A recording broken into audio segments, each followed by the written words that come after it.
ہیں، اس بنا پر کہ اللہ نے ان میں سے ایک کو دوسرے پر فضیلت دی ہے، اور اس بنا پر کہ مرد اپنے مال خرچ کرتے ہیں۔ اب یہ بات جو میں نے کہا تھا کہ اس کو یاد رکھیں، ابھی میں نے کہا آپ کو، کیا اللہ نے کہا تم میں سے کسی کو زیادہ دیا ہے تو تم اس کی تمنا نہ کرو۔ زیادہ کیا دیا ہے؟ فضیلت کیا دی ہے؟ مرد کو عورتوں کے اوپر اسٹرانگ ہوتا ہے، ان کی باڈی اسٹرانگ ہوتی ہے، وہ طاقتور ہوتے ہیں، اللہ نے ان کو یہ فضیلت دی ہے۔ دوسری فضیلت یہ دی ہے کہ مرد کمائی کرتے ہیں عورتوں اور اپنی عورتوں پر خرچ کرتے ہیں، تو یہ بھی ان مردوں کو اللہ تعالیٰ نے فضیلت دی ہوئی ہے۔ یہاں پہ اس کا ذکر آ رہا ہے، اللہ فرما رہا ہے کہ تمہیں جو تم میں سے کسی کو زیادہ دیا اس کے اوپر تم پریشان نہ ہو۔ اب پہلے اس کو سمجھ لیتے ہیں قوام کو، جو قوام ہے مردوں کی کو کہا گیا قوام۔ قوام کا مطلب کیا ہوتا ہے؟ قوام کا مطلب ہوتا ہے محافظ، منتظم، مدبر، متکفل، یعنی گھر والوں کی ضروریات کو پوری کرنے والا بنایا۔ اب اس سے عورتوں کی توہین مقصود نہیں ہے، اللہ تعالیٰ نے ان کے اوپر، مردوں کے اوپر بھاری بوجھ ڈال دیا۔ تم نے صرف اپنی حفاظت نہیں کرنی، اپنے جسم و جان کی پرورش نہیں کرنی، تم نے اپنی بیوی، اپنے بچوں کی بھی پرورش کرنی ہے۔ ان کو بوجھ لاد دیا قوامون بنا کر مردوں کے اوپر، اور وجہ اللہ نے ساتھ ہی بتا دی کہ ان کو جسمانی قوت دی اور ان کو مال کمانے والا بنایا، تو اس لیے اللہ تعالیٰ نے مرد کو قوام بنایا۔ ہمارے ہاں اس کے اوپر بڑا شور کیا جاتا ہے۔ آپ کو پتا ہے یورپ میں اگر 100 لوگ کنورٹ ہوتے ہیں نا تو ان میں 70 عورتیں ہوتی ہیں۔ کیوں؟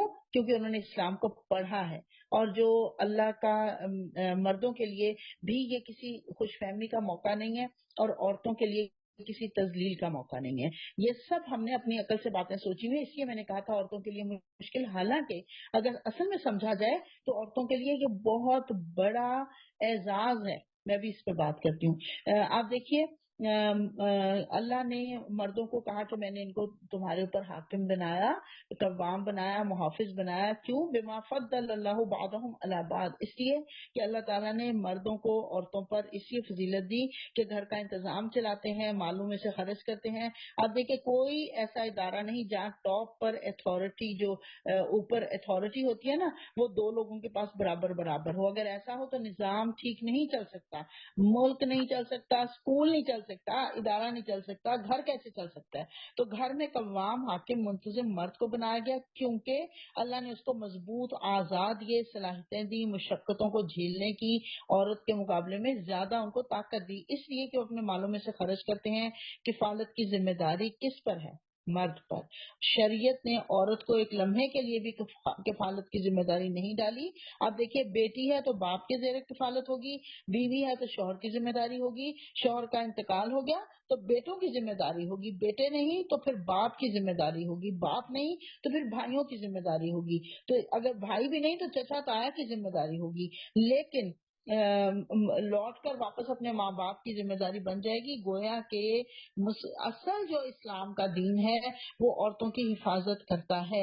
اسلامی حکومت کے قیام کی کوششیں اگر ہم کریں تو یہ ساری ذمہ داریاں درست طریقے سے ادا ہونے لگ جائیں، لیکن ہم کیونکہ ہمارے ملک میں اسلامی نظام نہیں، اس لیے ہم یہ اس طرح کے فتوے دے دیتے ہیں کہ جی مرد کو قوام بنا دیا، عورت کی تذلیل کر دی، نعوذ باللہ نعوذ باللہ۔ آپ دیکھیے ایک جو میں نے بات کی تھی، ایک منتظم ہونا، ایک باس ہونا، تو سارا انتظام بڑی اچھی طرح چلتا ہے۔ خالق کائنات بھی تو ایک ہے نا، پوری کائنات کیسے منظم طریقے سے چل رہی ہے، کل بھی میں بات کر رہی تھی کتنے ڈسپلن سے چل رہی ہے۔ اور دوسرا ترجمہ جو میں نے جیسے کہا حاکم، حاکم کیسے ہوتے ہیں آپ یہ بھی ذرا سمجھ لیجیے۔ میں نے کہا نا متکفل ہے، محافظ ہے، لیکن حاکم بھی ہے۔ حاکم کیسے ہوتے ہیں؟ اسلام نے کیا بتایا؟ حضور صلی اللہ علیہ وسلم نے فرمایا سید القومی خادمہم، قوم کا سردار خادم ہوتا ہے قوم کا۔ گویا کہ جو اصل ہوتا ہے نا سردار، وہ اپنی قوم کا خادم ہوتا ہے، قوم کی پریشانی، قوم کی جو بھی پرابلمز ہیں ان کو سالو کرنے والا ہوتا ہے۔ تو یہاں پہ بھی بتا دیا گیا تمہیں عورت، تمہیں پریشان ہونے کی کیا ضرورت ہے؟ تمہاری ہر ضرورت تمہارے ڈور سٹیپ پر مہیا کرنا تمہارے خادم کی، یعنی تمہارے خادم کی ڈیوٹی ہے، اس کا فرض ہے۔ ہاں اگر کسی کا خاوند بیمار ہو تو بیوی یا فوت ہو جائے تو بیوی روزی روٹی کے لیے ملازمت کر سکتی ہے، خاوند والا فریضہ اسے ادا کرنا ہوگا، لیکن یاد رکھیے خاوند اگر حاکم ہے تو خادم بھی ہے۔ اللہ تعالیٰ نے اپنی جیسے حاکم سے اپنی رعایا کے بارے میں سوال کرنا ہے نا، ایسے ہی خاوندوں سے اپنے بیوی بچوں کے بارے میں بھی سوال کرنا ہے۔ تو اللہ کہہ رہا ہے تو اللہ نے تمہیں یہ بڑائی دی ہے تو اپنے آپ کو بڑا نہ سمجھو، سب سے بڑا اوپر موجود ہے۔ تو ساتھ ہی اللہ تعالیٰ بتا رہا ہے کہ اس سے بات اب میرا خیال ہے انشاءاللہ کلیئر ہو گئی ہوگی کہ عورتیں جو ہیں ان کے اوپر اگر خامدوں کو قوام بنایا گیا تو ہمیں اس کے اوپر بڑا خوش ہونا چاہیے، ہم گھر کی ملکہ بن گئے اور ہمیں ہر چیز گھر میں مل جاتی ہے اپنے خامدوں کے ذریعے سے۔ کیوں؟ کیونکہ اللہ تعالیٰ نے ان کو ہمارا محافظ اور متکفل بنایا ہے۔ اللہ تعالیٰ ساتھ ہی اب بتا رہا ہے کہ بس جو صالح عورتیں ہیں فالصالحات قانتات، وہ ہمیشہ فرما بردار ہوتی ہیں۔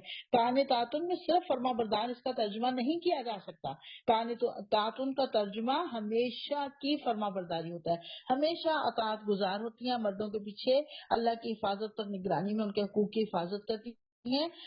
اس کا مطلب ہے کہ عورت جو صالح عورت ہے، نیک بیویاں جو خامدوں کی اطاعت گزار ہوتی ہیں، تابع دار ہوتی ہیں۔ آپ دیکھیے طلاق کی شرح تو بڑھ ہی رہی تھی، اب خلا کی شرح بھی بہت زیادہ بڑھ گئی ہے۔ آزادی جیسے پرفریب نعرے جو ہے نا، عورتوں کو خوار کر دیا ان نعروں نے۔ تو ہمارا مقصد جو ہے وہ جنت کمانا ہونا چاہیے۔ حضور صلی اللہ علیہ وسلم نے فرمایا تھا ایک عورت کو جنت کمانا بہت آسان ہے، جس بیوی سے اس کا شوہر راضی ہو جائے اللہ تعالیٰ اس کو یہ اختیار دے گا کہ جنت کے جس دروازے سے چاہے داخل ہو جائے۔ سبحان اللہ۔ اور پھر کیا ضرورت ہے آپ کو اتنا ادھر ادھر ٹامک ٹوئیاں مارنے کی، ادھر ادھر تردد کرنے کی؟ سب سے آسان طریقہ اپنے خاوند کو خوش کر دیں۔ خاوند کو خوش کریں گی اللہ کے حکموں کے مطابق، اللہ کی اطاعت کے ساتھ اپنے خاوند کو خوش کر دیں تو جس دروازے سے چاہیں گی جنت کے داخل ہو جائیں گی۔ وہ عورتیں سڑ رہی ہیں جو آرٹیفیشلی اپنے آپ کو بڑا وہ انگیج رکھتی ہیں اس کے اندر، جابس کے اندر اور دوسری ایکٹیویٹیز کے اندر، اور پھر سمجھتی ہیں جی ہم بڑا ویلفیئر کا کام کر رہے ہیں۔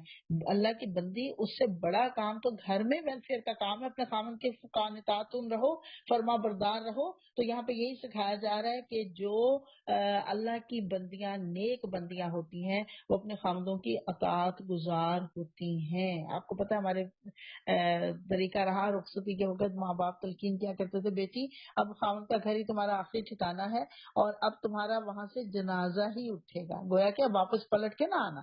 تو سب سے بڑا حق اللہ اور رسول کے بعد آپ کو پتا ہے خامد کا حق ہے۔ مولانا عطا اللہ شاہ بخاری رحمۃ اللہ علیہ سے پوچھا گیا کہ یہ کیا بات ہے کہ اللہ نے جب نبی بنایا تو مرد کو بنایا اور عورت کو نہیں بنایا؟ عطا اللہ شاہ بخاری بڑے ہی خوبصورت اسپیکر تھے، بہت بڑے مبلغ تھے، آپ کو تو پتہ نہیں اندازہ ہے کہ نہیں، ان کی ابھی بھی یوٹیوب کے اوپر نا مل جاتی ہیں ان کی تقاریر، اگر کبھی موقع ملے نا آپ کو یا نام یاد رکھیے گا، عطا اللہ شاہ بخاری کہتے ہیں پوری پوری رات خطاب کرتے تھے اور لوگ ایسے بیٹھے ہوتے تھے کہ ان کے سروں پہ پرندے بیٹھ جائیں، ایسے ساکت و سامت ہو کے بیٹھا کرتے تھے، ایسے بہترین خطیب تھے۔ لیکن ان کی بات، جواب ان کا سنیے کیسا خوبصورت جواب دیا۔ انہوں نے کہا اللہ نے مرد کو رسول بنایا اور عورت رسول جنتی ہے، یعنی حال جو ہے وہ مردوں کو کے حوالے کر دیا لیکن مستقبل عورتوں کی گود میں رکھ دیا۔ رسول پیدا کہاں سے ہوتا ہے؟ عورت کے بطن سے۔ تو اس کا مطلب ہے رسول کے لیے بھی اس کی ماں کا درجہ کتنا بڑا ہے، تو اس لیے رسول کی بھی ماں ہوتی ہے، وہ آپ اس کو یوں سمجھ لیجیے، یوں ترجمہ اس کا کر دیجیے کہ رسول کی بھی ماں ہوتی ہے عورت۔ سبحان اللہ۔ تو اللہ کہہ رہا ہے وہ جو نیک بیویاں ہوتی ہیں مردوں کے پیچھے اللہ کی حفاظت اور نگرانی میں ان کے حقوق کی حفاظت کرتی ہیں، اور جن عورتوں سے تمہیں سرکشی کا اندیشہ ہو۔ اب سرکشی کیا ہے؟ نشوز کا لفظ ہے نا یہاں پہ، نشوز کا مطلب ہے جو اللہ کے حکموں سے اپنے خاوند کے حکم سے نکل جاتی ہوں۔ خاوند اس کو حکم دے کہ تم نے یہ کام کرنا ہے اور وہ نہ کرے، کچھ اور کرنے لگ جائے، تو یہ نشوز ہے۔ جہاں پہ وہ خاوند کے حکموں سے نکل جائے گی، جہاں سے اس کو سرکشی کا اندیشہ ہوگا، خاوند کا یہ نامحرم جو فلاں نامحرم ہے یہ ہمارے گھر میں نہیں آنے چاہیے، خاوند کے پیٹھ پیچھے وہ جب چلا جائے پیچھے سے ان کو بلا لے، یہ نشوز ہے۔ خاوند کہے کہ فلاں جو ہے اس کی میں مالی مدد نہیں کرنا چاہتا، خامن چلا جائے وہ اس کو پیسے 4 پیسے پکڑا دے جتنے بھی جو بھی. تو یہ سارے کام سرکشی کے ہیں. ہاں یہ سرکشی اس کو نہیں کہا جا سکتا کہ وہ کھانا وقت پہ نہ بنائے یا کچھ اس طرح. ویسے تو وہ بھی تھوڑا سا اطاعت سے گزرنے کا ہے لیکن شوز میں وہ نہیں آتا. بہرحال نمک کم ہو گیا، مرچ زیادہ ہوگی، اس کے اوپر ہمارے خامن جو ہے وہ ایسا وہ کرتے ہیں، واویلا مچاتے ہیں، وہ نشوز نہیں ہوتا. لیکن خامن کی اتھارٹی کو چیلنج کرنا نشوز ہوتا ہے. کہا اگر تمہیں نشوز کا خطرہ ہو، سرکشی کا خطرہ ہو، انہیں سمجھاؤ. پہلا حکم کیا ہے؟ انہیں سمجھاؤ، خواب گاہوں میں ان سے علیحدہ رہو اور مارو. پھر اگر وہ تمہاری مطیع ہو جائیں تو خام خون پر دست درازی کے لیے بہانے تلاش نہ کرو. اچھا اب یہ جو مارو ہے نا، وَضْرِبُوهُنَّ، اس کے اوپر اتنا واویلا کیا جاتا ہے. یاد رکھیے قرآن کو احادیث مبارکہ کے بغیر، سنت رسول کے بغیر صلی اللہ علیہ وسلم ہم سمجھ ہی نہیں سکتے. سنت رسول کیا ہے صلی اللہ علیہ وسلم؟ کبھی کسی عورت کو آپ نے نہیں مارا اپنی ازواج میں سے، کسی عورت کو آپ نے نہیں مارا. ہاں ایک دفعہ علیحدہ ہو گئے تھے، ناراضگی کا اظہار کیا، 1 مہینے کے لیے علیحدہ ہو گئے تھے، یہ اس حد تک کیا، لیکن مارا نہیں. تو اس کا مطلب ہے عورت کو مارنے سے یہ مراد نہیں ہے، صرف وارن کرنے کے لیے جیسے جھنجھوڑا جائے. حضرت عبداللہ بن عباس سے پوچھا کسی نے مارنے سے کیا مراد ہے؟ آپ نے مسواک اٹھا کے کہا جیسے اس سے مارے. وہ کیا ہے؟ وہ ایک چوٹ ہے. وہ اصل میں چوٹ نہیں لگانا مقصود، اصل میں اس کو جھنجھوڑنا مقصود ہے کہ تم اس قابل ہو گئی ہو کہ تمہارے مار پڑنی چاہیے تمہیں. یہ اصل مقصود یہ ہے. تو حضرت عبداللہ بن عباس نے کہا جیسے اس مسواک سے، اور پھر چہرے پر مارنے سے زخم کا نشان ہو جائے، اس طرح سے مارنے سے تو بالکل قطعاً اس کی اجازت نہیں ہے. دیکھیے بیماری اگر عام ہو نا تو تھوڑا بہت علاج ہو جاتا ہے، لیکن بعض اوقات زیادہ بڑھ جائے بیماری تو آپریشن کرنا پڑتا ہے. تو اسی لیے یہ مارنے کا حکم دیا گیا. الیکٹرک شاک بھی تو لگانے پڑتے ہیں نا بعض اوقات. اللہ معاف کرے، اللہ نہ کسی عورت کو بھی اس میں سے نہ نکالے. تو حضور صلی اللہ علیہ وسلم نے مارنا تو دور کی بات، کبھی ڈانٹا بھی نہیں. اور آپ نے فرمایا تم میں سے اچھے لوگ وہ ہیں جو اپنی بیویوں کو کبھی نہیں ماریں گے. اللہ فرمایا پھر اگر وہ مطیع ہو جائیں اور تو خام خواہ ان پر دست درازی کے لیے بہانے تلاش نہ کرو. یقین رکھو کہ اوپر اللہ موجود ہے جو بڑا اور بالا تر ہے. اور اگر تم لوگوں کو کہیں میاں اور بیوی کے تعلقات بگڑ جانے کا اندیشہ ہو تو ایک حکم مرد کے رشتہ داروں میں سے اور ایک عورت کے رشتہ داروں میں سے مقرر کرو. وہ دونوں اصلاح کرنا چاہیں گے تو اللہ ان کے درمیان موافقت کی صورت نکال دے گا. اللہ سب کچھ جانتا ہے اور باخبر ہے. یعنی ایک دوسرے کی بات اگر سمجھانے کی کوشش کریں، اگر نہ سمجھے دونوں کے درمیان، پھر کسی کو صلح کروانے کے لیے آنا چاہیے. اس لیے کہا گیا صلح کروانے کے لیے کوئی دونوں میں سے ایک ایک بندہ آئے. ہمارے ہاں یہ کام کوئی نہیں کرتا. اللہ فرما رہا ہے اور تم سب اللہ کی بندگی کرو، اس کے ساتھ کسی کو شریک نہ کرو. وَبِالْوَالِدَيْنِ إِحْسَانًا، اور والدین کے ساتھ نیک سلوک کرو. قرآن میں 4 مقامات پر اللہ کے حق کے بعد والدین کے حق کی بات آئی ہے. میں یہاں پہ بھی زیادہ نہیں رکوں گی والدینی احسانہ پہ. انشاءاللہ سورہ بنی اسرائیل اور اس سے پہلے اور آراف میں ہم انشاءاللہ اس کے اوپر بات کریں گے زیادہ تفصیل سے. اللہ فرما رہا ہے قرابت داروں، ماں باپ کے ساتھ نیک برتاؤ کرو، رشتہ داروں کے ساتھ، یتیموں اور مسکینوں کے ساتھ حسن سلوک سے پیش آؤ، اور پڑوسی رشتہ دار سے اور اجنبی پڑوسی سے، پہلو کے ساتھی سے اور مسافر سے، ان لونڈی غلاموں سے جو تمہارے قبضے میں ہوں احسان کا معاملہ رکھو. یقین جانو اللہ کسی ایسے شخص کو پسند نہیں کرتا جو اپنے پندار میں مغرور ہو اور اپنی بڑائی پر فخر کرے. گویا کہ یہاں پہ بتا دیا گیا کہ تم نے پہلے تو شرک کی بات ہوگی نا، اللہ کی، تم سب اللہ کی بندگی کرو، یعنی شرک سے مکمل طور پر پرہیز کرو. حقوق اللہ کی بات آ گئی اور ساتھ ہی بہترین تناسب بتایا جا رہا ہے، حقوق العباد کی بات آ رہی ہے. پہلے ان کے جو دنیا میں تمہیں لانے کا باعث بنے، پھر آہستہ آہستہ پھیلتے جو ہمسایہ، رشتہ دار، پڑوسی، اجنبی پڑوسی، غیر مسلم پڑوسی، سارے پھر آہستہ آہستہ. حضور صلی اللہ علیہ وسلم نے اپنے پڑوسیوں کے ساتھ کیا تعلق کیا؟ آپ کو یاد ہے کہ حضرت محمد صلی اللہ علیہ وسلم پر وہ کوڑا پھینکا کرتی تھی عورت، اور جب وہ نہیں آئی تو آپ خود اس کی تیماردار، پتہ چلا بیمار ہے، آپ خود اس کی تیمارداری کرنے کے لیے پہنچ گئے. دشمنوں سے بھی اس نے سلوک کیا. اور جو شخص اللہ اور اللہ کے نبی پر، روز آخرت پر یقین رکھتا ہو، اسے چاہیے کہ اپنے پڑوسی کی خبر گیری کرتا رہے. حضور صلی اللہ علیہ وسلم نے فرمایا ابو ذر اپنے کھانے کو، سالن کو بڑھا لیا کرو شوربے کو زیادہ کر لیا کرو تاکہ پڑوسیوں کے لیے بھی کچھ نہ کچھ نکال دیا کرو۔ حضور صلی اللہ علیہ وسلم نے فرمایا وہ شخص جنت میں نہیں جائے گا جس کا پڑوسی اس کے شر سے محفوظ نہیں ہوگا۔ گویا کہ یہ بہت اہم حکم ہے پڑوسیوں کی۔ اور پھر یہ جو پہلو کا ساتھی گزر گیا نا، میں اس پہ بات نہیں کر سکی۔ پہلو کا ساتھی کیا ہے؟ اس سے مراد جو آپ کے ساتھ سفر کر رہا ہوتا ہے، بازار جا رہے ہیں تو آپ کے ساتھ ٹیکسی میں بیٹھا ہے، کہیں اور جا رہے ہیں آپ کے ساتھ بس میں بیٹھا ہے، یا کوئی بھی آپ کے ساتھ پیدل چل رہا ہے، کوئی آپ جا رہے ہیں، آپ کا وہ پہلو کا ساتھی ہے، اس کا بھی حق ہے۔ صرف تھوڑی دور بازار تک جانا ہے، آپ کے ساتھ ساتھ وہ چل رہا ہے تو آپ کا پہلو کا ساتھی ہو گیا اور اس کا آپ پر حق بن گیا۔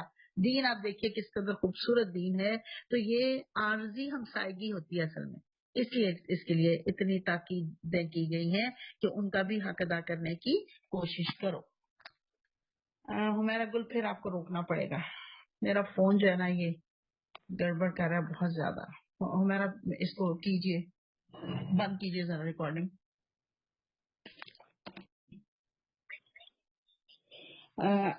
ان اللہ لا یحب من کان مختالا فخورا، اللہ کسی ایسے شخص کو پسند نہیں کرتا جو اپنے پندار میں خود مغرور ہو اور اپنی بڑائی پر فخر کرے۔ الذین یبخلون ویأمرون الناس بالبخل ویکتمون ما آتاہم اللہ من فضل، ایسے لوگ بھی اللہ کو پسند نہیں جو کنجوسی کرتے ہیں اور دوسروں کو بھی کنجوسی کی ہدایت کرتے ہیں۔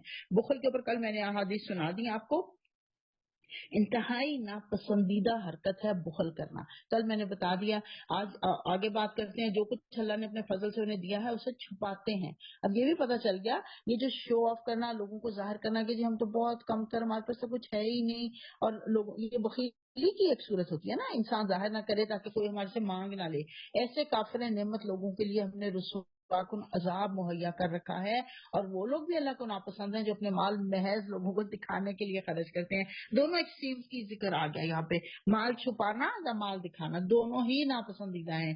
اتنا مال دکھانا جو کہ پسندیدہ ہو لوگوں کے لیے، لوگوں کے اوپر خرچ کریں، اپنے اوپر بھی خرچ کریں، اپنے اوپر خرچ کرنے کی بھی ممانعت نہیں ہے، اپنے اوپر بھی خرچ کریں اور دوسروں پر بھی خرچ کریں، بالکل پسندیدہ ہے، لیکن دکھاوا بھی نہ ہو۔ حضور صلی اللہ علیہ وسلم نے فرمایا، بخاری کی حدیث ہے، جس نے دکھاوے کی نماز پڑھی، دکھاوے کا روزہ رکھا، دکھاوے کا نفاق کیا، اس نے شرک کیا۔ یہ شرک کے زمرے میں آ جاتا ہے۔ در حقیقت نہ اللہ پر ایمان رکھتے ہیں نہ روز آخرت پر۔ کیوں یہ شرک کیوں ہے؟ اس کا مطلب ہے کہ اس نے لوگوں کو الہ بنا لیا، دکھاوے کے لیے کر رہا ہے نا کام، اس نے اللہ کے مقابلے میں لوگوں کو الہ بنا لیا۔ سچ یہ ہے کہ شیطان جس کا دوست ہوا اسے بہت ہی برا ساتھی نصیب ہو گیا۔ آخر کار ان لوگوں پر کیا آفت آ جاتی اگر یہ اللہ روز آخرت پر ایمان رکھتے اور جو کچھ اللہ نے دیا اس میں سے خرچ کرتے۔ اگر یہ ایسا کرتے تو اللہ سے ان کی نیکی کا حال کچھ بھی چھپا نہ رہ جاتا۔ ان اللہ لا یظلم مثقال ذرہ، اللہ تعالیٰ تو ایک ذرے برابر بھی کسی پر ظلم نہیں کرتا۔ ذرہ جو ہے ہم تو سمجھتے ہیں، ذرہ اردو میں بہت اچھی طرح سے، ذرہ پتہ ہے عربی میں کہتے کس کو ہے؟ جوں کے پیٹ میں سے جو انڈا نکلتا ہے، اس انڈا، وہ انڈا جب آدھا باہر ہوتا ہے اور آدھا اندر ہوتا ہے، اس کو کہا جاتا ہے ذرہ، اتنا چھوٹا۔ اللہ فرما رہا ہے ذرہ برابر بھی اللہ ظلم نہیں کرتا، اگر کوئی ایک نیکی کرے تو اللہ اسے دو چند کرتا ہے اور پھر اپنی طرف سے بڑا اجر عطا فرماتا ہے۔ پھر سوچو کہ اس وقت یہ کیا کریں گے، فَكَيْفَ إِذَا جِئْنَا مِنْ كُلِّ أُمَّةٍ بِشَهِيدٍ وَجِئْنَا بِكَ عَلَى هَؤُلَاءِ شَهِيدًا۔ حضرت محمد صلی اللہ علیہ وسلم حضرت عبداللہ بن مسعود سے قرآن سن رہے تھے۔ جب حضرت عبداللہ بن مسعود یہاں پہنچے تو حضور صلی اللہ علیہ وسلم نے کہا بس۔ حضرت عبداللہ کہتے ہیں میں نے منہ اٹھا کر دیکھا تو حضور صلی اللہ علیہ وسلم کی آنکھوں سے آنسو جاری تھے۔ یہ اتنی رقت طلب آیت ہے۔ اللہ فرما رہا ہے سوچو اس وقت کیا ہوگا جب ہر امت میں سے ایک گواہ لایا جائے گا اور ان لوگوں پر تمہیں یعنی محمد صلی اللہ علیہ وسلم کو گواہ کی حیثیت سے کھڑا کیا جائے گا، یعنی ہر دور کا پیغمبر اپنی امت پر گواہی دے گا اور حضرت محمد صلی اللہ علیہ وسلم ہمارے اوپر گواہی دیں گے۔ بڑی شفاعت کی امیدیں لگا کے رکھی ہوئی نا ہم نے۔ اس وقت کیا حال ہوگا جب حضور صلی اللہ علیہ وسلم ہمارے خلاف گواہی دیں گے؟ اگر ہم نے آپ صلی اللہ علیہ وسلم کے طریقوں کے مطابق زندگی میں عمل نہیں کیا ہوگا، اس طریقوں کے مطابق زندگی نہیں گزاری ہوگی، تو قیامت کے دن سزا کے حقدار ہو جائیں گے۔ اس وقت وہ سب لوگ جنہوں نے رسول صلی اللہ علیہ وسلم کی بات نہ مانی اور اس کی نافرمانی کرتے رہے، تمنا کریں گے کہ کاش زمین پھٹ جائے اور وہ اس میں سما جائیں، وہاں یہ اپنی کوئی بات اللہ سے نہیں چھپا سکیں گے۔ اور اے لوگوں، جو لوگ ایمان لائے ہو، جب تم نشے کی حالت میں ہو تو نماز کے قریب نہ جاؤ۔ اس آیت کے بارے میں آتا ہے، حضرت علی فرماتے ہیں کہ حضرت عبد الرحمن بن عوف کی دعوت میں شراب پیتے رہے ہم لوگ، اور پھر نماز کا وقت ہونے پر ابھی شراب کی حرمت کا حکم نہیں آیا تھا، کہتے ہیں پھر جب نماز کا وقت ہوا تو میں نے امامت کروائی اور سورہ کافرون پڑھتے ہوئے نحن نعبدھا تعبدون، ہم عبادت کرتے ہیں اس کی جس کی تم عبادت کرتے ہو، میں نے کہہ دیا۔ تو اس وجہ سے حکم آ گیا، بتا دیا گیا کہ تم نماز کے قریب نہ جاؤ جبکہ تم نہ جانو کہ تم کیا کہہ رہے ہو۔ شراب کے بارے میں پہلا حکم البقرہ میں ہم پڑھ چکے ہیں، یہ دوسرا حکم ہے۔ تیسرا اور حتمی حکم جو ہے وہ المائدہ میں ہم پڑھیں گے انشاءاللہ۔ تو یہاں پہ بتا دیا گیا، اس سے یہ مراد ہے بے سمجھی میں نماز۔ اس سے بہت اہم بات پتہ چلتی ہے۔ الحمدللہ شراب تو ہمارے ہاں نہیں عام، ہم شراب کی حالت میں تو نماز کے قریب نہیں جاتے، لیکن ہر نشہ آور چیز جو ہے، اس صرف شراب نہیں، کوئی بھی نشہ آور چیز کے بعد نماز کی حالت میں نہیں جانا چاہیے۔ دوہرا گناہ ہوتا ہے، بے سمجھی میں نماز نہیں پڑھنی چاہیے۔ ہم نماز کو اول وقت میں نہیں پڑھتے، ہم کہتے ہیں جی آخر وقت کا ثواب ہے، ہم اس چکر میں آخر وقت میں نماز پڑھتے ہیں جب ہمیں پتہ ہی نہیں چلتا ہم کیا پڑھ رہے ہیں نماز میں۔ اس لیے اگر آپ کی ایسی حالت ہو تو آپ پہلے وقت میں نماز پڑھ لیجئے۔ یہ ثواب اس طرح سے نہیں ہے کہ آپ کو پتہ ہی نہ چلے کہ آپ پڑھ کیا رہی ہیں، نہ آپ کو تعداد یاد رہے رکعات کی، آپ 2 کی بجائے 4 پڑھ جائیں اور 4 کی جگہ 3 پڑھ جائیں، ایسا نہیں ہے۔ اس لیے نماز جب پڑھنی ہے نا پورے ہوش و حواس کے ساتھ اور پورا الرٹ ہو کے، آپ کو یاد ہوگا کل یا پرسوں میں نے کہا تھا نماز میں ایسے کھڑی ہوں جیسے کہ باندی کھڑی ہوتی ہے اپنے آقا کے سامنے، اپنے مالک کے سامنے۔ انشاءاللہ باقی باتیں میں آگے چل کے کروں گی، نماز کیسے پڑھنی ہے انشاءاللہ۔ لیکن یہاں پہ دوسرا حکم اب آ گیا، پتہ چل گیا، نماز کی حالت میں جب کھڑے ہوں پاک صاف کر کے اپنے ذہن کو خیالات سے، دوسری دنیا داری سے پاک صاف کر کے کھڑے ہوں، کوئی اور خیال تک ذہن میں نہ آئے۔ چولہے پہ ہانڈی رکھ کے کبھی نماز شروع نہ کریں، چولہے پہ دودھ رکھ کے کبھی نماز شروع نہ کریں، دماغ وہیں پہ رہے گا، بند کر دیں اس کو، پہلے آ کے نماز پڑھ لیں، یا پہلے دودھ ابال لیں پھر آ کے نماز پڑھ لیں۔ اور نماز کے قریب نہ جاؤ جب تمہیں پتہ نہ ہو کہ تم کیا کہہ رہے ہو۔ اسی طرح جنابت کی حالت میں بھی نماز کے قریب نہ جاؤ جب تک کہ غسل نہ کر لو۔ جنابت کا غسل کیا ہوتا ہے؟ وہی غسل جو پاکیزگی کا ہوتا ہے۔ حضور صلی اللہ علیہ وسلم کا طریقہ کیا تھا کہ آپ صلی اللہ علیہ وسلم پہلے شرمگاہ دھوئی جاتی ہے، پھر اپنے دونوں ہاتھ دھوئے جاتے ہیں، پھر وضو کی طرح سے انگلیوں سے جڑوں کا خلال کیا جاتا ہے، پھر پورا وضو کیا جاتا ہے، پھر اور وضو میں وہ جو فرائض ہے نا، یعنی ناک میں کلی ڈالنا، منہ میں کلی ڈالنا، ناک میں پانی ڈالنا، مسا کرنا، یہ اس کے فرائض میں سے ہے۔ اور پھر اس کے بعد جڑوں کا خلال کیا جاتا ہے، پھر 3 چلو پانی کے سر پر ڈالے جاتے ہیں، پہلے رائٹ پھر لیفٹ اور پھر درمیان میں، پھر اس کے بعد غسل کیا جاتا ہے۔ یہ جنابت کے غسل کا طریقہ ہے۔ اور اللہ یہ کہ راستے سے گزرتے ہو اور اگر کبھی ایسا ہو کہ تم بیمار ہو یا سفر میں ہو یا تم میں سے کوئی شخص رفع حاجت کر کے آئے یا تم نے عورتوں سے لمس کیا ہو اور پھر پانی نہ ملے، تو پاک مٹی سے کام لو اور اسے اپنے چہروں اور ہاتھوں پر مسح کر لو، بے شک اللہ نرمی سے کام لینے والا اور بخشش فرمانے والا ہے۔ اس کا بیک گراؤنڈ کیا ہے؟ حضرت عائشہ فرماتی ہیں غزوہ بنی مستلق میں میں حضرت اسما کا، اپنی بہن اسما کا ہار لے گئی ساتھ اور وہ کھو گیا، تو میں نے ڈھونڈنے کی کوشش کی، نہیں ملی۔ حضور صلی اللہ علیہ وسلم نے لوگوں کو کہا، لوگ ڈھونڈتے رہے، اتنے میں نماز کا وقت آ گیا، پانی میسر نہیں تھا، تو اللہ نے آیت تیمم نازل فرماتی ہیں پانی میں میسر نہیں تھا۔ حضرت ابوبکر میرے پاس آئے، حضور صلی اللہ علیہ وسلم سو رہے تھے، تو ابوبکر رضی اللہ تعالیٰ عنہ اونچا نہیں بولے لیکن میری کمر میں کچھ چوکے لگاتے رہے۔ جب حضرت محمد صلی اللہ علیہ وسلم اٹھے تو یہ آیت نازل ہوئی، اور حضرت اسید بن حضیر کہتے ہیں کہ اے اہل ابوبکر، یہ پہلی دفعہ نہیں کہ آپ کی وجہ سے ہم پر اللہ تعالیٰ نے اپنی رحمت نازل فرمائی، اللہ تعالیٰ خود اس کو رحمت کہہ رہا ہے کہ اللہ نے تمہارے ساتھ نرمی سے کام لینے والا ہے اللہ، اس لیے اللہ نے یہ کی رحمت نازل کی کہ تم تیمم کر لو، پانی نہ ملے تو پاک مٹی سے کام لو۔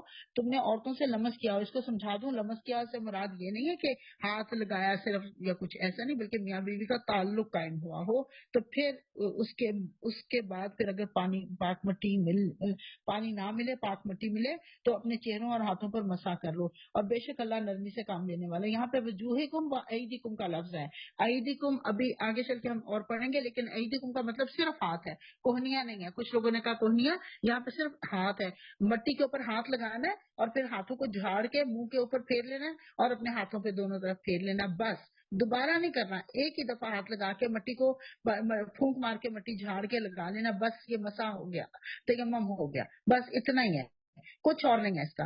اس کے بارے میں یہ سمجھ لیجئے کہ حضرت عمار بن یاسر جو ہیں وہ مٹی میں لوٹ پوٹ ہو رہے تھے، حضور صلی اللہ علیہ وسلم نے پوچھا کیا ہوا؟ انہوں نے کہا جنابت سے ہوں، اس سے لوٹ پوٹ ہو رہا ہوں کہ پورا جسم صاف ہو جائے۔ آپ نے کہا نہیں، چہرے اور ہاتھ کا مسح ہی کافی ہو جائے گا۔ پھر اس کے بعد حضرت عمر بن عاص کہتے ہیں کہ رات ٹھنڈی تھی، پانی میسر تھا، لیکن رات بہت ٹھنڈی تھی، مجھے ہوا کہ میں بیمار نہ پڑ جاؤں، میں نے تیمم کیا اور یہ آیت پڑھی انہوں نے، یہ والی جو اللہ نے فرمائی ہے۔ اسی طرح حضرت جابر کا بیان ہے کہ ہم سفر میں تھے، ساتھی کے سر پہ چوٹ لگی تھی، تو اس نے کہا کہ میں اس کو غسل جنابت کی حاجت تھی، اور ہم نے کہا نہیں، تم تو بالکل تیمم نہیں کر سکتے، تمہیں تو غسل ہی کرنا پڑے گا، اور اس طرح سے وہ فوت ہو گیا۔ تو حضور صلی اللہ علیہ وسلم کو بڑا غصہ چڑھا، آپ نے کہا کہ اگر علم نہ ہو تو کسی علم والے سے پوچھنا چاہیے، یہ خود سے پیسے کہاں سے کرنے لگ گئے۔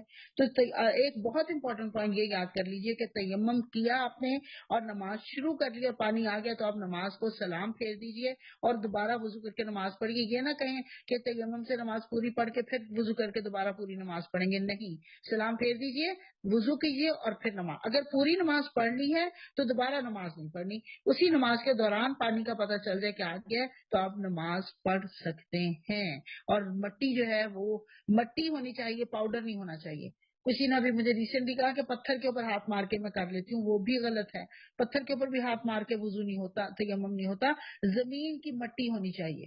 زمین کی مٹی دیواروں پہ لگ جاتی ہے، اس سے بھی ایک دفعہ میں ہو سکتا ہے، اگر آپ کی دیواروں پہ باہر سے کی سائڈ سے مٹی گرتی ہے وہاں سے بھی تیمم کر سکتی ہیں، گاڑی کے اوپر گر جاتی ہے وہاں پہ بھی ہاتھ پھیر کے کر سکتی ہیں۔ تو یہ بہرحال بہت بڑا انعام ہے اللہ کی طرف سے۔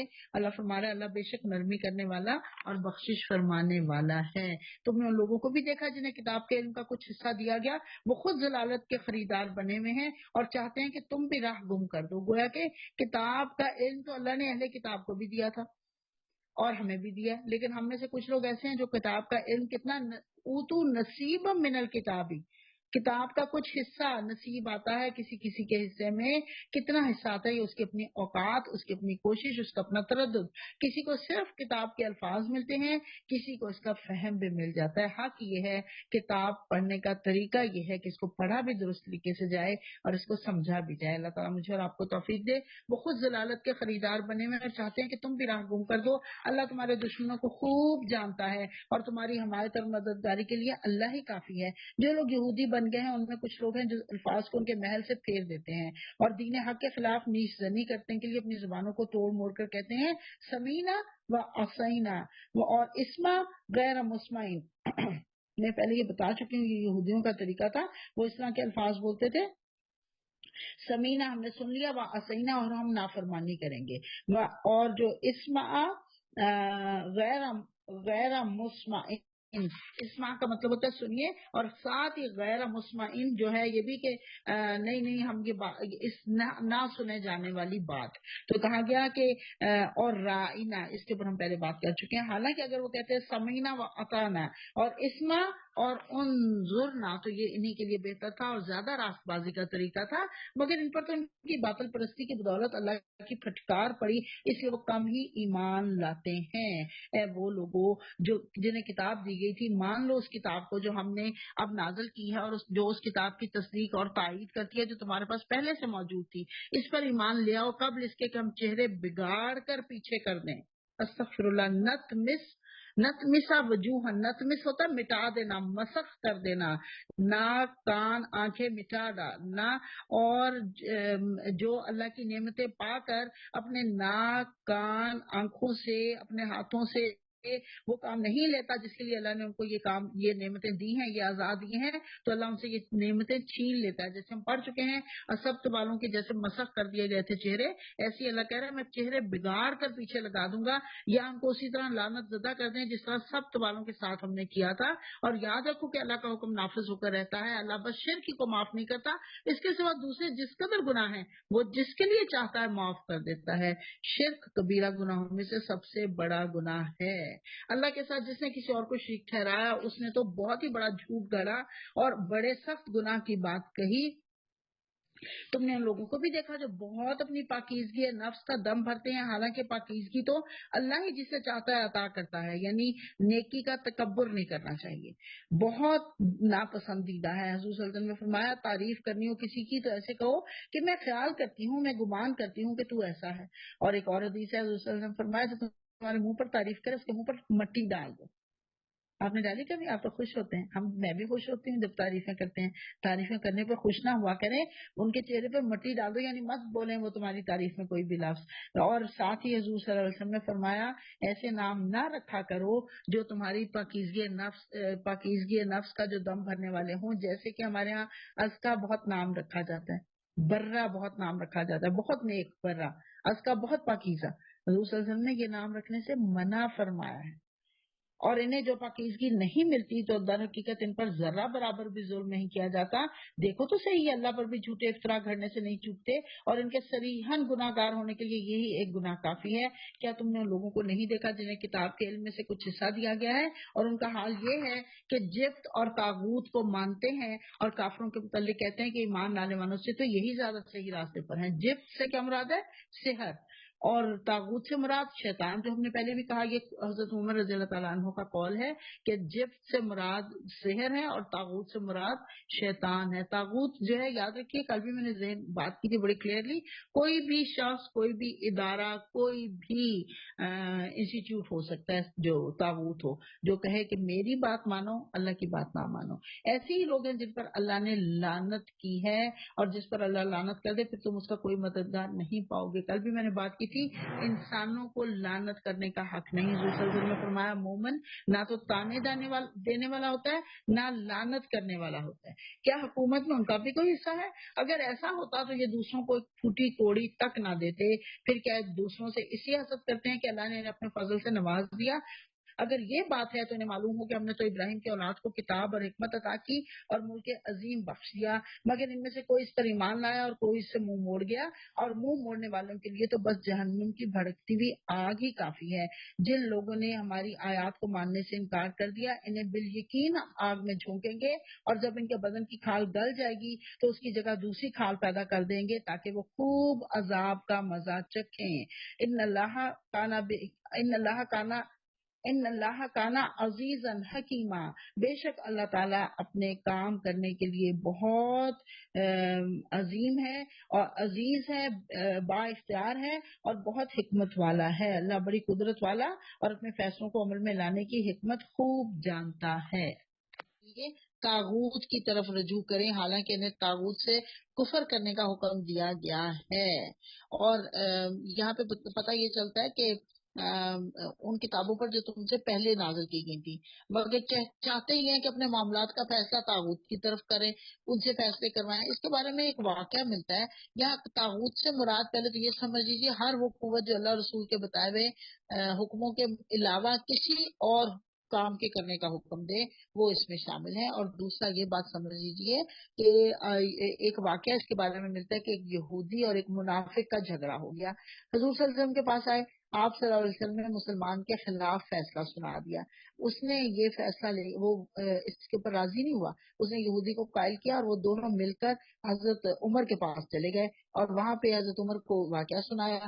اسی دوران یہودی نے بتا دیا کہ ہم حضرت محمد صلی اللہ علیہ وسلم کے پاس بھی گئے تھے، انہوں نے اس طرح یہ فیصلہ فرمایا تھا۔ حضرت عمر رضی اللہ تعالیٰ عنہ نے اٹھ کے تلوار سے مسلمان کی گردن اتار دی۔ انہوں نے کہا تم پہلے اللہ کے رسول کے پاس گئے تھے، تمہارا کیا خیال ہے میں ان سے زیادہ منصف ہوں؟ آپ دیکھیے یہ نفاق کی علامت ہے، یعنی کہ آپ کو اللہ کے رسول کی کوئی بات پہنچ جائے اور پھر آپ اس کے بعد کہیں نہیں نہیں میں فلاں مولوی سے فتویٰ لے لیتی ہوں، وہ مجھے بتا دیں گے، تو یہ نفاق کی علامت ہے۔ حالانکہ انہیں طاغوت سے کفر کرنے کا حکم دیا گیا تھا، شیطان انہیں بھٹکا کر راہ راست سے بہت دور لے جانا چاہتا ہے، اور جب ان سے کہا جاتا ہے کہ آؤ اس چیز کی طرف جو اللہ نے نازل کیا اور رسول کی طرف، تو ان منافقوں کو تم دیکھتے ہو کہ یہ تمہاری طرف آنے سے کتراتے ہیں۔ پھر اس وقت کیا ہوتا ہے جب ان کے اپنے ہاتھوں کی لائی ہوئی مصیبت ان پر آ پڑتی ہے، اس وقت یہ تمہارے پاس قسمیں کھاتے ہوئے آتے ہیں اور کہتے ہیں کہ اللہ کی قسم تو ہم تو صرف بھلائی چاہتے تھے اور ہماری نیت تو یہ تھی کہ فریقین میں کسی طرح موافقت ہو جائے۔ اللہ جانتا ہے جو کچھ ان کے دلوں میں ہے، اور ان سے تعرض مت کرو، انہیں سمجھاؤ اور ایسی نصیحت کرو جن کے دلوں میں اتر جائے۔ یعنی کہ اب یہاں پہ پتہ چل گیا کہ حضرت عمر نے جو کام کیا تھا، اس کا منافق کا جو گردن اتار دی تھی وہ بالکل درست تھا، اسی لیے ان کا نام فاروق رکھا گیا تھا نا، کہ وہ حق اور باطل کے درمیان فرق کرنے والے تھے، اس لیے ان کا نام فاروق پڑا تھا۔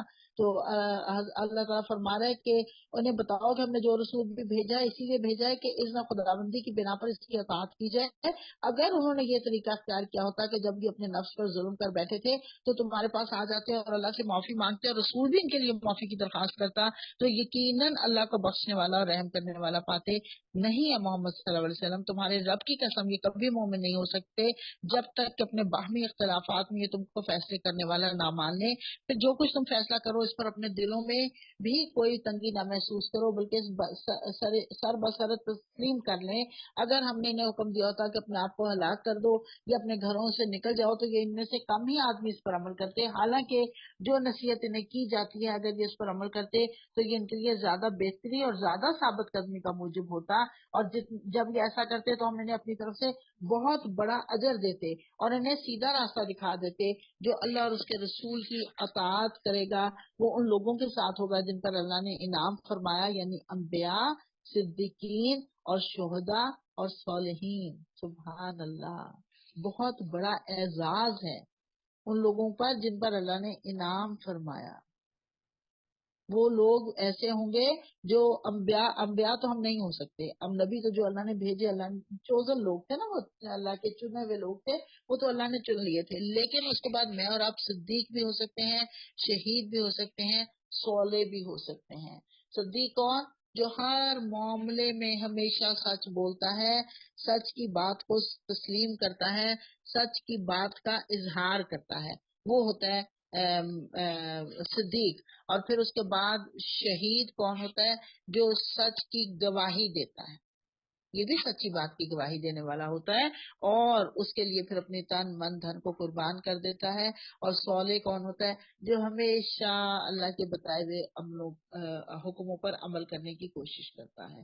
تو یہاں پہ اللہ نے بتا دیا ان چار پسندیدہ ترین کیٹیگریز انسانوں میں سے جن کو اللہ نے انعام فرمایا جن کے اوپر، یہ وہ ہیں۔ تو میں نے اور آپ نے، ہم میں سے کچھ لوگوں نے کہا، ہمارے ہاں یہ بھی بات بڑی مشہور ہوئی کہ جی صدیق اور صالح جو ہیں وہ ہمارے لوگ نہیں ہو سکتے، وہ تو صرف صحابہ کرام ہو سکتے تھے۔ نعوذ باللہ، بالکل ایسا نہیں۔ اللہ نے قیامت تک کے لیے کیوں یہ ریفرنس دیا، کیوں یہ مینشن کیا کہ یہ ہو سکتے ہیں، میں اور آپ بن سکتے ہیں، صالح بھی، صدیق بھی اور شہید بھی۔ نبی نہیں بن سکتے لیکن باقی تینوں کیٹیگریز میں شامل ہو سکتے ہیں۔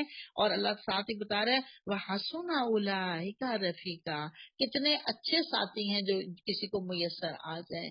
بڑا خوبصورت، بڑی تفصیل سے بات ہوتی ہے اس کے اوپر، میں ہمیشہ کرتی ہوں۔ ڈاکٹر اسرار احمد نے بڑے خوبصورت اس کا دی ہوئی ایکسپلینیشن کہ جو صدیق ہوتا ہے وہ ہوتا ہے جو اللہ کے دین کو اپنے اوپر نافذ کرنے کی اور وہ اس کے لیے کوششیں کرتا ہے، لیکن آپ یوں سمجھیے جیسے زبانی تبلیغ کے لیے بہت وہ کام کرتا ہے، زبانی جیسے لوگوں کے پاس جا جا کے ان کو موٹیویٹ کرنے کی کوشش کرتا ہے، لیکن جو شہید ہوتا ہے نا وہ تلوار پکڑ کر کھڑے ہو جاتا ہے، وہ جہاد کرتا ہے، اس کا زیادہ فوکس جہاد کے اوپر ہوتا ہے، وہ جہاد کر کے اللہ کے حکم کو نافذ کرنے کی کوشش کرتا ہے۔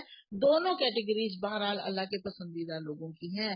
اللہ کہہ رہا ہے یہ حقیقی فضل ہے جو اللہ کی طرف سے ملتا ہے، اور حقیقت جاننے کے لیے بس اللہ ہی کا علم کافی ہے۔ اے لوگوں جو ایمان لائے ہو، مقابلہ کرنے کے لیے ہر وقت تیار رہو، اور پھر جیسا موقع ہو الگ الگ دستوں کی شکل میں نکلو یا اکٹھے ہو کر نکلو.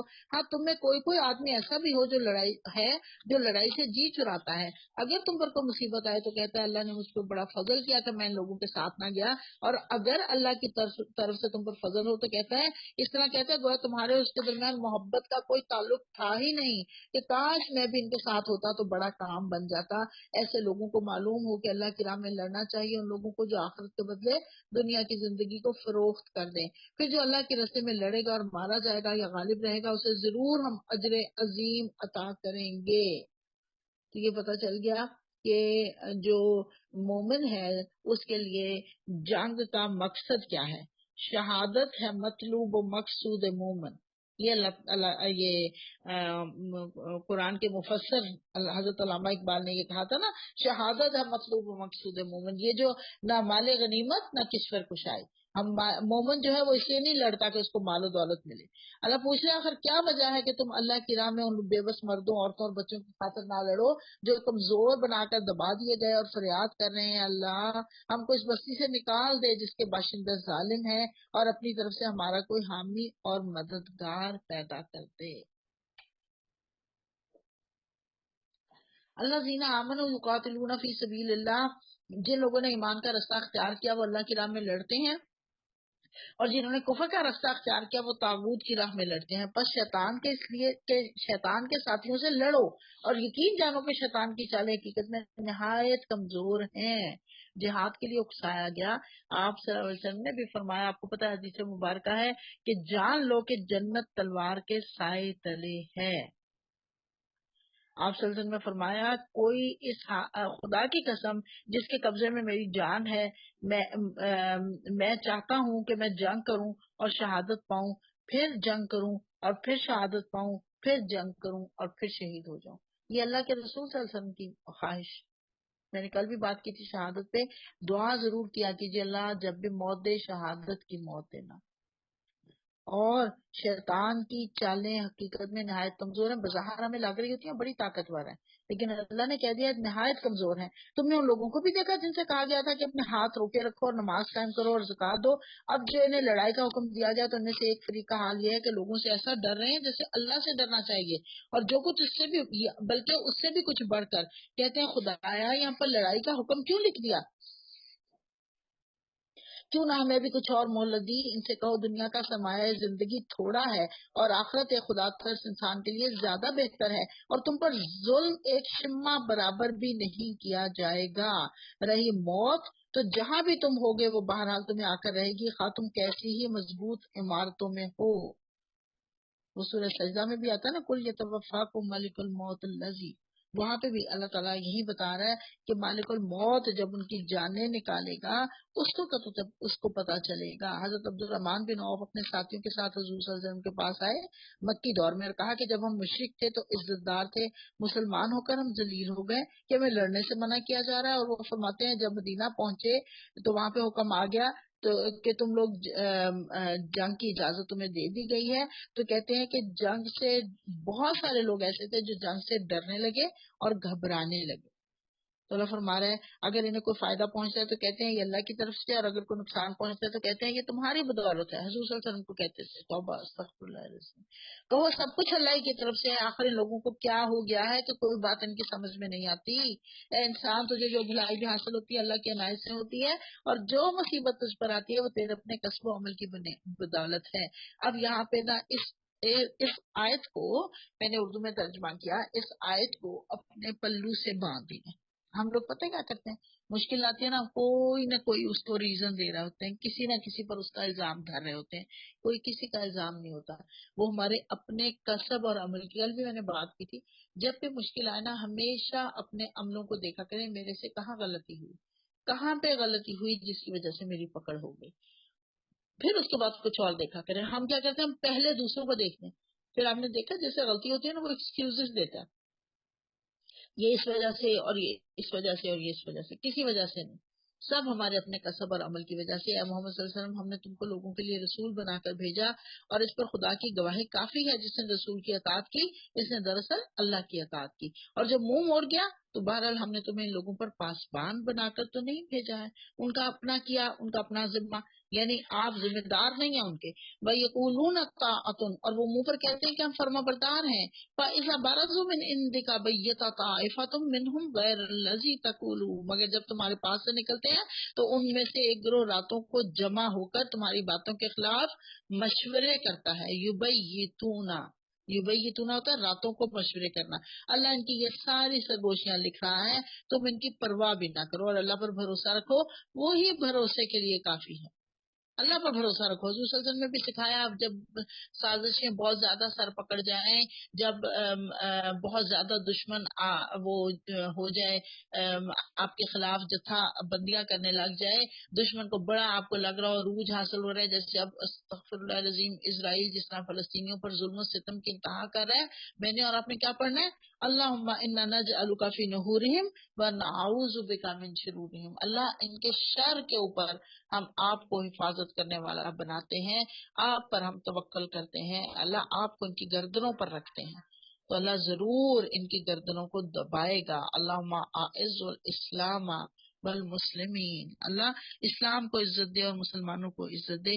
اللہ کہہ رہا ہے وہی اللہ کافیہ بھروسہ کے لیے. کیا یہ لوگ قرآن پر غور نہیں کرتے؟ اگر یہ اللہ کے سوا کسی اور کی طرف سے ہوتا تو اس میں بہت کچھ اختلاف بیانی پائی جاتی.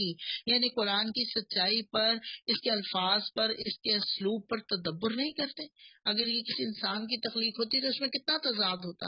یہ لوگ جہاں کوئی اطمینان بخش یا خوفناک خبر سن پاتے ہیں اسے لے کر پھیلا دیتے ہیں، حالانکہ اگر یہ اسے رسول اور اپنی جماعت کے ذمہ دار اصحاب تک پہنچائیں تو ایسے لوگوں کے علم میں آ جائے جو ان کے درمیان اس بات کی صلاحیت رکھتے ہیں کہ اس سے صحیح نتیجہ اخذ کر سکیں. تم لوگوں پر اللہ کی مہربانی اور رحمت نہ ہوتی تو تمہاری کمزوریاں ایسی تھیں کہ چند کے سوا تم سب شیطان کے پیچھے لگ گئے ہوتے. اب یہاں پہ بہت اہم بات بتائی جا رہی ہے کہ ہر سنی سنائی بات کو آگے نہیں پہنچا دینا.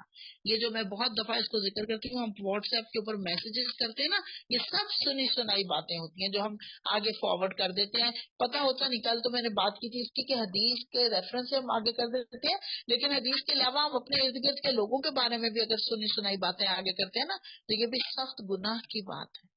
چاہے ہمارے یہ سیاسی لیڈر ہیں ان کے بارے میں آپ کوئی نہ کوئی فتویٰ صادر کر دیتے ہیں، کوئی کسی ایک نے فتویٰ صادر کر دیا اور پھر اس کو لے کے آگے چلتے چلے جاتے ہیں. یہ فلاں جی قادیانی ہے اور فلاں جی منافق ہے اور فلاں جی یہ ہے اور فلاں وہ ہے. یہ ہم نے نہیں کرنا، یہ ہمارا کام نہیں ہے. اللہ نے بتا دیا، سنی سنائی بات کو آگے بیان نہیں کرنا. پس نبی صلی اللہ علیہ وسلم تم اللہ کی راہ میں لڑو، تم اپنی ذات کے سوا کسی اور کے لیے ذمہ دار نہیں ہو. البتہ اہل ایمان کو لڑنے کے لیے اکساؤ، بعید نہیں کہ اللہ کافروں کا زور توڑ دے. اللہ کا زور سب سے زیادہ زبردست اور اس کی سزا سب سے زیادہ سخت ہے. جو بھلائی کی سفارش کرے گا وہ اس میں سے حصہ پائے گا اور جو برائی کی سفارش کرے گا وہ اس میں سے حصہ پائے گا. اللہ ہر چیز پر نظر رکھنے والا ہے. اب یہ بہت اہم بات یہاں پتہ چلی کہ کسی بھی اچھے کام کی سفارش جو ہے وہ پسندیدہ ہے. حضور صلی اللہ علیہ وسلم کے پاس جب، یہ بڑا مجھے خوبصورت بات لگتی ہے حضور صلی اللہ علیہ وسلم کی، جب کوئی سائل آتا تھا نا تو آپ صحابہ سے کہتے تھے کہ تم مجھ سے اس کو کچھ دینے کے لیے کہو، سفارش کرو.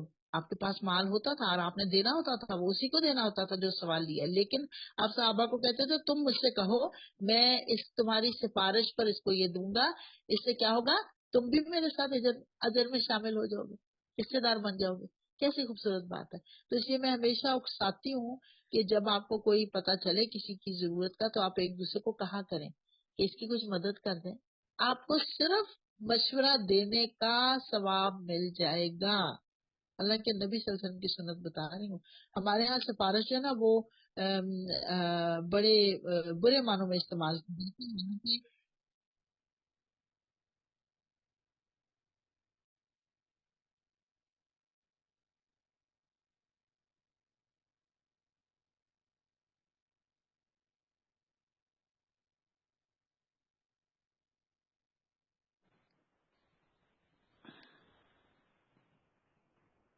جی ہلو، آواز آ رہی ہے؟ جی آ رہی ہے باجی، آ رہی ہے.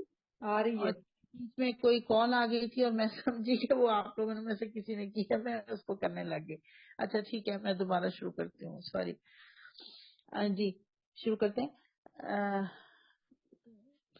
جب کوئی احترام کے ساتھ تمہیں، ہاں میں بات یہ کر رہی تھی کہ سفارش جو ہے وہ ہم برے معنوں میں استعمال کرتے ہیں، لیکن اچھے معنوں میں بھی اگر اس کو استعمال اگر اس کو اچھے کاموں میں اگر اس کو کیا جائے تو آپ دیکھیے اس کا کتنا فائدہ ہوتا ہے، جس کا جیسے کہ میں نے ابھی بتایا حضور صلی اللہ علیہ وسلم جیسے کرتے تھے تو اجر پانے کا باعث بن جاتا ہے۔ اور فرمایا، اللہ تعالیٰ فرما رہا ہے جب کوئی احترام کے ساتھ تمہیں سلام کرے تو اس کو اس سے بہتر طریقے کے ساتھ جواب دو، یا کم از کم اسی طرح، یعنی السلام کا جواب اسی طرح دیں یا اس سے اچھے طریقے کے ساتھ دیں۔ حضور صلی اللہ علیہ وسلم نے فرمایا جو تم جنت میں نہیں جا سکتے جب تک تم مومن نہ ہو، اور تمہارا ایمان مکمل نہیں ہو سکتا جب تک کہ تم آپس میں محبت نہ کرنے لگو، اور میں تمہیں ایسی چیز بتاتا ہوں جس سے آپس میں محبت قائم ہو جائے گی، ایک دوسرے کو سلام کرو، افشوا السلام بینکم، سلام کرو اس شخص کو جو تمہارے سامنے ہے، ہاں تم اسے جانتے ہو یا نہیں جانتے۔ تو اس لیے جب ہم عموماً ایک دوسرے کی بھلائی چاہتے ہیں، ایک دوسرے کے درمیان خوشیاں بانٹنے کا باعث ہوتے ہیں، تو اس لیے ہم کسی کو بھی دیکھیں تو اس کو سلام کریں۔ ہمارے ہاں یہ جو بچے آج کل ہیلو ہائی کرتے ہیں نا، اس سے ان کو روکا کریں، سلام کرنا، السلام علیکم ورحمۃ اللہ وبرکاتہ، اور اسے بہتر جواب دیں۔ اللہ ہر چیز کا حساب لینے والا ہے، اللہ وہ ہے جس کے سوا کوئی خدا نہیں، وہ تم سب کو اس قیامت کے دن جمع کرے گا جس کے آنے میں کوئی شبہ نہیں، اور اللہ کی بات سے بڑھ کر سچی بات اور کس کی ہو سکتی ہے؟ پھر یہ تمہیں کیا ہو گیا ہے کہ منافقین کے بارے میں تمہارے درمیان دو رائے پائی جاتی ہیں، حالانکہ جو برائیاں انہوں نے کمائی ہیں ان کی بدولت اللہ نے الٹا پھیر چکا ہے، اور کیا تم چاہتے ہو کہ جسے اللہ نے ہدایت نہیں بخشی اسے تم ہدایت بخش دو، حالانکہ جس کو اللہ نے راستہ سے ہٹا دیا اس کے لیے تم کوئی راستہ نہیں پا سکتے۔ وہ تو یہ چاہتے ہیں کہ جس طرح وہ خود کافر ہیں اسی طرح سے تم بھی کافر ہو جاؤ، تاکہ تم اور وہ سب برابر ہو جائیں، یکساں ہو جائیں، لہٰذا ان میں سے کسی کو اپنا دوست نہ بناؤ جب تک کہ وہ اللہ کی راہ میں ہجرت کر کے نہ آ جائیں، اور اگر وہ ہجرت سے باز رہیں تو جہاں پاؤ انہیں پکڑو اور قتل کرو، اور ان میں سے کسی کو اپنا دوست اور مددگار نہ بناؤ۔ البتہ وہ منافق اس حکم سے مستثنا ہے جو کسی ایسی قوم سے جا ملے جس کے ساتھ کہ تمہارا تعلق ہے۔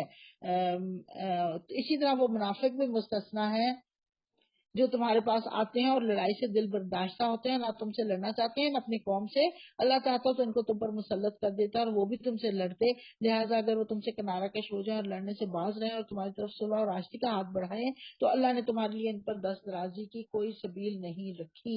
ایک اور قسم کے منافق تمہیں ایسے ملیں گے جو چاہتے ہیں کہ تم سے بھی امن میں رہیں اور اپنی قوم سے بھی، مگر جب کبھی فتنے کا موقع پائیں گے اس میں کود پڑیں گے۔ ایسے لوگ اگر تمہارے مقابلے میں سے باز نہ رہیں اور صلح اور سلامتی تمہارے آگے پیش نہ کریں اور اپنے ہاتھ نہ روکیں تو جہاں وہ ملے انہیں پکڑو اور مارو، ان پر ہاتھ اٹھانے کے لیے ہم نے تمہیں کھلی حجت دے دی ہے۔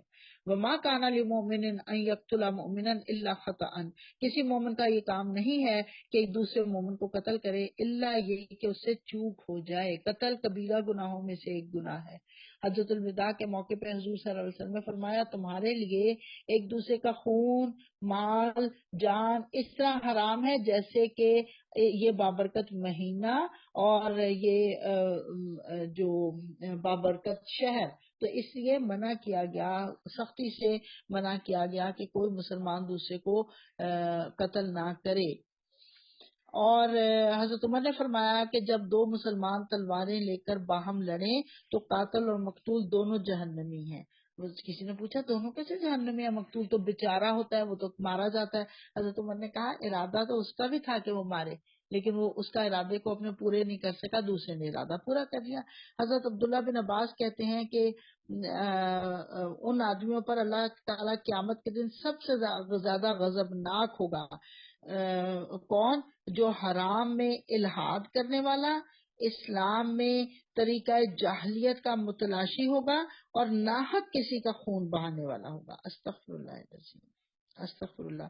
اور قیامت کے دن مقتول قاتل کے بالوں کو گھسیٹتا ہوا عرش الہی کے قریب لے جائے گا، اور جب تک کہ اللہ تعالیٰ اس کا خون جو اس نے اس کا کیا ہوگا اس کے بارے میں اس کا بدلہ نہ اس کو چکا دے، وہ ٹک کر نہیں بیٹھے گا۔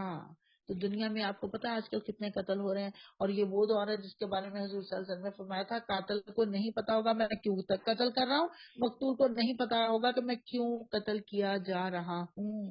کبیرہ ترین گناہوں میں سے ہے کسی کو جان بوجھ کر قتل کرنا، الا یہ کہ اس سے غلطی ہو جائے، چوک ہو جائے۔ اور جو شخص کسی مومن کو غلطی سے قتل کر دے، کیونکہ یہاں پہ مومن کی بات آ رہی ہے، آپ دیکھیے اور اس کا کفارہ یہ ہے کہ ایک مومن کو غلامی سے آزاد کرے اور مقتول کے وارثوں کو خون بہا دے، الا یہ کہ وہ خون بہا معاف کر دیں۔ لیکن اگر وہ مسلمان مقتول کسی ایسی قوم سے تھا جسے تمہاری دشمنی ہے تو اس کا کفارہ ایک مومن غلام آزاد کرنا ہے، اور اگر وہ کسی ایسی غیر مسلم قوم کا فرد تھا جس سے تمہارا معاہدہ ہو گیا تو اس کے وارثوں کو خون بہا دیا جائے گا اور ایک مومن غلام کو آزاد کرنا ہوگا۔ یہ غلطی سے قتل کا کفارہ ہے۔ ایکسیڈنٹ کی صورت میں جیسے قتل ہو جائے تو پھر اس کا کفارہ 2 مہینے کے مسلسل روزے رکھنا۔ یہ بھی حدیث سے پتہ چلتا ہے ہمیں۔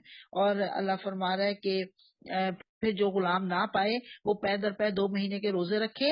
یہ اس گناہ پر اللہ سے توبہ کرنے کا طریقہ ہے، اور اللہ علیم اور دانا ہے، کیونکہ اب غلام نہیں ہے اس وجہ سے پے در پے 2 مہینے کے روزے رکھنا ہوگا۔ لیکن ساتھ ساتھ دیت بھی دی جائے گی، خون بہا بھی دیا جائے گا، اس کے بعد روزے رکھنے۔ یہ نہیں ہے آپ نے 2 مہینے کے روزے رکھ لیے تو بس خون بہا نہیں، خون بہا پہلے، پھر بعد میں اللہ سے اپنی غلطی کی معافی کے لیے 2 مہینے کے روزے۔ رہا وہ شخص جو کسی مومن کو جان بوجھ کر قتل کرے تو اس کی جزا جہنم ہے جس میں وہ ہمیشہ رہے گا۔ اس پر اللہ کا غضب اور اس کی لعنت ہے، اور اللہ نے اس کے لیے سخت عذاب مہیا کر دیا ہے۔ حضور صلی اللہ علیہ وسلم نے فرمایا ایک مسلمان کا قتل ہو جانا تمام دنیا کے تباہ ہو جانے سے زیادہ بدتر ہے۔ حضور صلی اللہ علیہ وسلم نے فرمایا اگر کسی مسلمان کے قتل میں تمام کائنات انوالو ہو جائے تو اللہ ان سب کو اوندھے منہ جہنم میں ڈال دے گا۔ گویا کہ ساری کائنات بھی اگر ہو گئی اللہ سب کو جہنم میں ڈال دے گا۔ اے لوگوں جو ایمان لائے ہو، جب تم اللہ کی راہ میں جہاد کے لیے نکلو تو دوست دشمن میں تمیز کرو، اور جو تمہاری طرف سلام سے پہل کرے اسے فوراً نہ کہہ دو کہ تو مومن نہیں ہے۔ اگر تم دنیوی فائدہ چاہتے ہو تو اللہ کے پاس تمہارے لیے بہت سے مالے غنیمت ہے۔ آخر اسی حالت میں تم خود بھی تو اس سے پہلے مبتلا رہ چکے ہو، پھر اللہ نے تم پر احسان کیا، لہذا تحقیق سے کام لو، جو کچھ تم کرتے ہو اللہ اس سے باخبر ہے۔ یعنی اللہ فرما رہے ہیں اگر تم دنیاوی فائدہ چاہتے ہو تو اللہ کے پاس تمہارے لیے بہت سے مال غنیمت ہیں۔ اور مسلمانوں میں سے وہ لوگ جو کسی معذوری کے بغیر گھر بیٹھے رہتے ہیں اور وہ جو اللہ کے راہ میں جان و مال سے جہاد کرتے ہیں، دونوں کی حیثیت برابر نہیں ہے۔ اللہ نے بیٹھنے والوں کی بنسبت جان و مال سے جہاد کرنے والوں کا درجہ بڑا رکھا ہے، اگرچہ ہر ایک کے لیے اللہ نے بھلائی کا وعدہ فرمایا ہے، مگر اس کے ہاں مجاہدوں کی خدمات کا معاوضہ بیٹھنے والوں سے بہت زیادہ ہے۔ ان کے لیے اللہ کی طرف سے بڑے درجے ہیں اور مغفرت اور رحمت ہے، اور اللہ بڑا معاف کرنے والا اور رحم فرمانے والا ہے۔ اب دیکھیں دنیا کے لیے تو ہم بہت ایک دوسرے سے آگے بڑھنے کی کوششیں کرتے ہیں، اللہ کے پاس بڑے درجات پانے کے لیے ہم سوچتے بھی نہیں۔ ہم کہتے ہیں اچھا جی ہمیں جنت کا نا چھوٹا سا کونا مل جائے گا نا تو ہمارے لیے وہی کافی ہے۔ وہ کافی نہیں ہے، کیوں نہیں اس کے لیے کام کرتے، کیوں نہیں درجے حاصل کرنے کے لیے کوشش کرتے؟ آپ کو پتا ہے اللہ کے نبی صلی اللہ علیہ وسلم نے فرمایا جنت کے 100 درجے ہیں، اور ہر درجے سے اوپر والے درجہ کا اتنا فرق ہے آپس میں، اتنی بلندی پتہ ہے جیسے زمین سے آسمان کے ستارے نظر آتے ہیں۔ دیکھیں دنیا میں ہمارے کسی بہن بھائی نے کوئی چیز لے لی نا، خرید لی، تو ہم فوراً تیار ہو جاتے ہیں وہ خریدنے کے لیے، خواہ قرض لے کر لیں، لیکن دنیا میں اپنی بڑائی ثابت کرنے کے لیے ہم پوری کوششیں کرتے ہیں۔ لیکن آخرت میں بڑے درجے پانے کے لیے ہم کوششیں نہیں کرتے، ہم تھوڑا تھوڑا سمجھتے ہیں تھوڑا سا مل جائے گا تو بہت ہوگا، بہت نہیں ہوگا۔ اللہ کے پاس درجے پانے کے لیے ہمیں بہت محنت کرنی پڑے گی، بہت محنت کرنی پڑے گی۔ اللہ تعالیٰ مجھے اور آپ کو توفیق دے۔ ایک حدیث یاد آ رہی ہے، حضور صلی اللہ علیہ وسلم نے فرمایا جو اللہ کو ناپ کر نہیں دیتا اللہ بھی اس کو ناپ تول کے بغیر دیتے ہیں۔ سبحان اللہ، بات یاد آ گئی مولانا تقی عثمانی صاحب کی۔ وہ کہتے ہیں ہمارے جو بھی مفتی صاحب ہیں، وہ کہتے ہیں مفتی پاکستان، وہ کہتے ہیں شبیر احمد عثمانی جو ان کے والد تھے وہ بھی مفتی پاکستان تھے، انہوں نے قائد اعظم کا جنازہ بھی پڑھایا تھا۔ کہتے ہیں کہ میں اور شبیر احمد عثمانی صاحب یعنی ان کے والد، ہم دونوں غالباً کہیں باہر کے ملک میں تھے، مجھے یاد پڑتا ہے جیسے جرمنی یا کہیں جو بھی بہرحال۔ تو کہتے ہیں کہ میرے والد صاحب کا طریقہ یہ ہے کہ تھا ہمیشہ سے کہ وہ جو سوالی آتا تھا نا اپنی جیب سے نکال کے اور اس کو دے دیتے تھے۔ تو کہتے ہیں میں نے انہیں کہا کہ والد صاحب آپ یہ کیا کر رہے ہیں، جو آتا ہے آپ جیب میں ہاتھ ڈالتے ہیں، جو جیب ہاتھ میں آتا ہے آپ اٹھا کے اس کو دے دیتے ہیں، آپ دیکھ کے تو دیں کہ کون سا نوٹ ہاتھ میں آیا ہے، کم از کم یہ تو دیکھ کے دیں۔ انہوں نے کہا کہ کبھی تم نے غور کیا تقی، تم نے غور کیا اللہ نے جو مجھے دیا ہے اللہ نے مجھے ناپ ناپ کے نہیں دیا، بغیر ناپے دیا ہے۔ میں گنے بغیر دیا ہے، میں کیسے گن گن کے اللہ کے بندوں کو دے سکتا ہوں؟ اگر میں گن گن کر دینے لگا تو مجھے خوف ہے کہ کہیں اللہ بھی مجھے گن گن کے نہ دینے لگ جائے۔ سبحان اللہ، کتنی بڑی بات ہے۔ تو یہ سوچئے، حضرت اسما کو آپ نے کہا تھا حضور صلی اللہ علیہ وسلم نے، یہ جو میں نے حدیث سنائی ہے، ناپ ناپ کے نہ دینا، تو اللہ بھی تمہیں ناپ ناپ کر نہ دینے لگ جائے۔ تو یہاں پہ بہت اہم بات بتائی جا رہی ہے۔ اللہ فرما رہا ہے وہ بڑے درجے ہیں جنت کے، تو بڑے درجوں کے لیے مجھے اور آپ کو محنتیں بھی زیادہ کرنی پڑیں گی۔ یہ اگر ہم ناپ ناپ کے 5 نمازیں پڑھ لی، وہ ہمارے استاذ محترم ہے، وہ سناتے ہیں بڑے مزے کی بات، کہ وہ میرا دوست ہے، وہ کہا کرتا ہے میں نے آج پوری 3 نمازیں پڑھی ہیں، پوری 3۔ یہ 3 پوری کیسے ہو گئے؟ یہ ہماری سوچ ہے، یہ ہماری گنتی ہے۔ اللہ تعالیٰ توفیق دے کہ ہم پوری 5 نمازیں پڑھیں، یہ ہمارا بنیادی فرض ہے۔ یہ نیکیوں کے درجے پانے کی دوڑ نہیں ہے، نیکیوں میں درجے پانے کی دوڑ ہے۔ اگر تہجد میں بھی اٹھیں، نیکیوں کے درجے پانے کی دوڑ یہ ہے کہ ہم زیادہ نوافل پڑھیں، زیادہ دوڑ یہ ہے کہ ہم زیادہ صدقہ کریں، لوگوں سے اچھی بات کریں، قولوا للناس حسنا، یہ ہے نیکیوں کی دوڑ۔ اللہ تعالیٰ مجھے اور آپ کو توفیق دے۔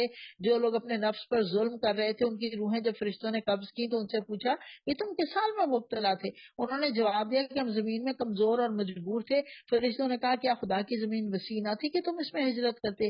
یہ وہ لوگ ہیں جن کا ٹھکانہ جہنم ہے، اور وہ بڑا ہی برا ٹھکانہ ہے۔ گویا قیامت کے دن کو یہ کہہ کر جان نہیں چھڑا سکتا کہ اللہ ہمارا ماحول بہت خراب تھا اس لیے ہم نیکی کی طرف نہیں آ سکے۔ نہیں، ہر ایک کو اوپن چوائس ہے کہ وہ کہیں پہ بھی جا سکتا ہے، ماحول اپنا خود ٹھیک کر سکتا ہے۔ ہاں، جو مرد عورتیں اور بچے واقعی بے بس ہیں اور نکلنے کا کوئی راستہ اور ذریعہ نہیں پاتے، مشکل نہیں کہ اللہ انہیں معاف کر دے۔ اللہ بڑا معاف کرنے والا اور درگزر فرمانے والا ہے۔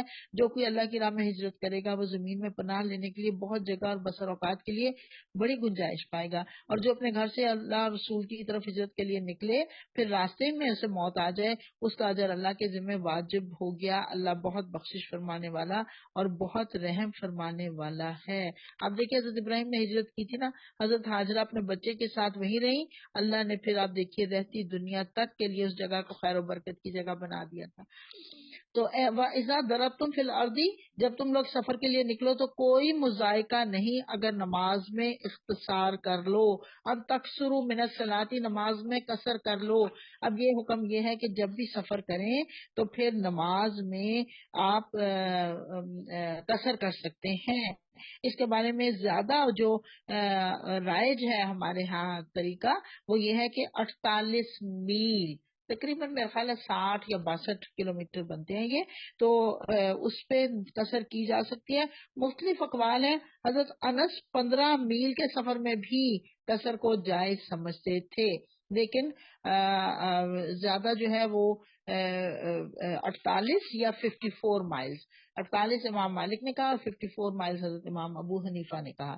تو یہ ان کے اوپر ہم سفر میں قصر کر سکتے ہیں۔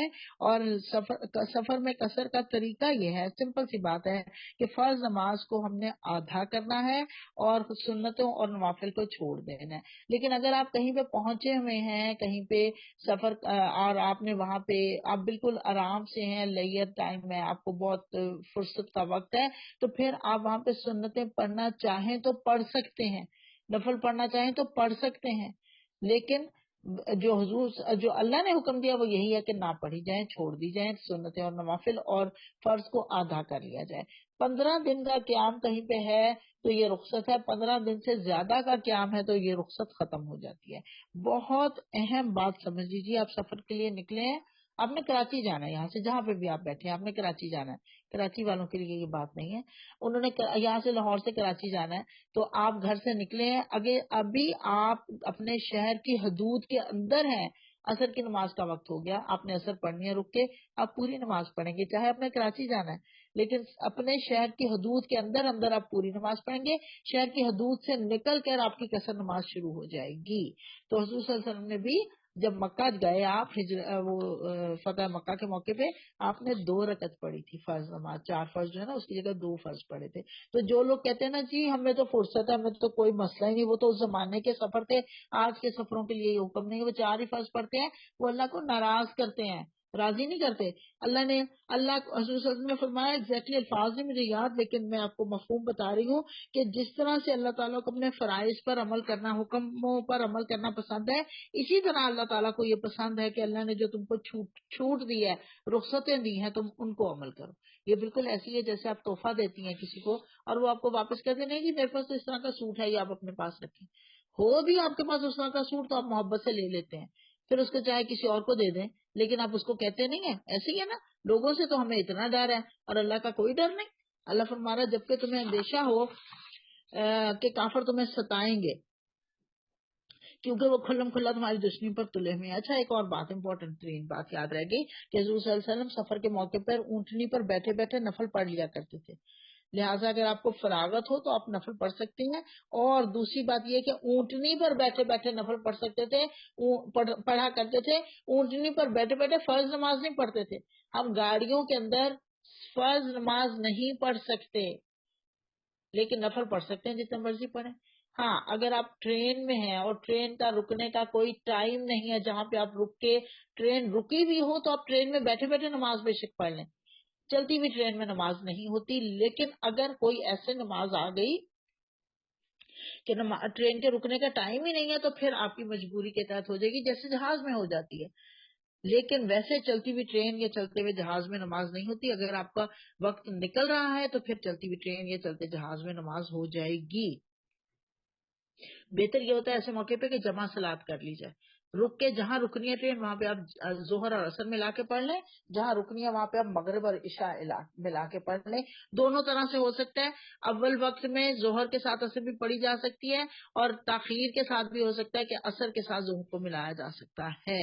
اس معاملے میں بھی کچھ علماء میں وہ ہے اختلاف ہے، لیکن جو میں نے پڑھا مجھے یہی سمجھ آئی کہ یہ سب سے بہترین طریقہ ہے کہ ظہر کے ساتھ عصر تقدیم یا تاخیر دونوں طرح سے کی جا سکتی ہے. اے نبی صلی اللہ علیہ وسلم اچھا یہ بھی بات سمجھ لیجیے، یہاں پہ خوف کی حالت آئی صرف، لیکن امن اور خوف دونوں حالتوں میں حضور صلی اللہ علیہ وسلم نے قصر کیا اور کہا کہ یہ اللہ تعالیٰ کی طرف سے انعام ہے جو اللہ نے تمہیں بخشا ہے، لہٰذا اس کے انعام کو قبول کرو. اے نبی صلی اللہ علیہ وسلم جب تم مسلمانوں کے درمیان ہو اور حالت جنگ میں نماز پڑھانے کھڑے ہو تو چاہیے کہ ان میں سے ایک گروہ تمہارے ساتھ کھڑا اور اسلحہ لیے رہے، پھر جب وہ سجدہ کر لے تو پیچھے چلا جائے، اور دوسرا گروہ جس نے بھی نماز نہیں پڑھی آ کر تمہارے ساتھ پڑھے اور وہ بھی چوکنا رہے اور اپنا اسلحہ لیے رہے، کیونکہ کفار اس طاق میں ہے کہ تم اپنے ہتھیاروں اور اپنے سامان کی طرف سے ذرا غافل ہو تو وہ تم پر ایک بارگی ٹوٹ پڑے. البتہ اگر تم بارش کی وجہ سے تکلیف محسوس کرو یا بیمار ہو تو اسلحہ رکھ دینے میں کوئی مذائقہ نہیں، مگر پھر بھی چوکنے رہو. یقین رکھو کہ اللہ نے کافروں کے لیے رسوا کن عذاب مہیا کر رکھا ہے. مسلمانوں کو ظاہری طور پہ بھی سامان تیار کرنا ہے، اللہ کی مدد ضرور آئے گی، لیکن کوشش یہ بھی کرنی ہے اس کو، کوششیں جتنی وہ کوشش کر سکتے ہیں وہ کوششیں ان کو ساتھ ساتھ کرنی ہے، چوکنا بھی رہنا ہے. اور ساتھ ساتھ اللہ فرما رہا ہے پھر جب نماز سے فارغ ہو جاؤ تو کھڑے اور بیٹھے اور لیٹے ہر حال میں اللہ کو یاد کرو. یہ بات جو بار بار آ رہی ہے نا کہ عزت تم فاقیم الصلاۃ، اور جب اطمینان نصیب ہو جائے تو پوری نماز پڑھو. نماز در حقیقت ایسا فرض ہے جو پابندی وقت کے ساتھ اہل ایمان پر لازم کیا گیا ہے. اچھا پہلے ذکر کی بات کر لیتے ہیں. اللہ فرما رہا ہے قعودا وعلی جنوبکم، قیامم وقعودم وعلی جنوبکم. ذکر ہر وقت کرنا ہے. ذکر کیا ہے؟ اللہ کو یاد کرنے کا ایک بہانہ ہے، ایک محبت کا اظہار ہے. جب بندہ اللہ کو یاد کرتا ہے تو اللہ بھی بندے کو جواب میں یاد کرتا ہے. اور ذکر کیا ہے؟ اپنے دل کی خوشی سے اللہ کو یاد کیا جائے، خاص جتنا بھی آپ کو. اب اس سے پتہ چل جائے گا آپ اللہ سے کتنی محبت کرتے ہیں. جو زیادہ یاد کرتا ہے وہ زیادہ ذکر کرے گا. بالکل ایسی ہے نا جیسے شادیوں کے، میں اس کی سادہ سی مثال دیا کرتے ہیں، اس کو ضرور آپ اس کو اپنی زندگیاں تو ہم گزار چکے ہیں. شادیاں ہو کے سسرال میں آئے تو ہم نے بھی یہی کچھ کیا تھا.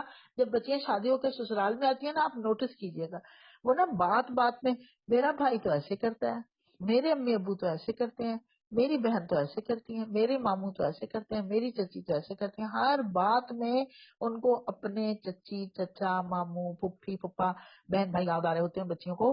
کیوں؟ دل میں بہت تازہ تازہ بچھڑی ہوتی ہے نا، دل میں بہت محبت، بہت جوش میں آ رہی ہوتی ہے، بات میں بات پہ ان کا ذکر آ رہا ہوتا ہے تو محبت زیادہ ہوتی ہے نا.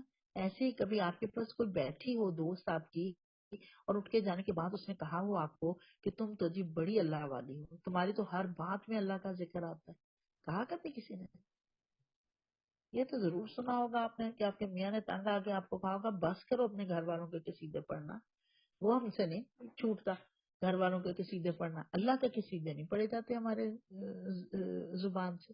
اللہ چاہتا ہے بندے کو کہ بندے کے منہ سے ذکر نکلے ہر وقت، اور ذکر بے شمار اذکار، آپ کو پتا ہے اب بھی میں یہاں پہ اذکار کی یہاں پہ تفصیل نہیں جاؤں گی، صرف ایک آدھ بتاؤں گی، سبحان اللہ و بحمدہ، سبحان اللہ العظیم، میزان پر بہت بھاری، زبان پر بڑا ہلکا، کلمتانی خفیفتانی علی اللسانی وثقیلتانی علی المیزانی وحبیبتانی علی الرحمن۔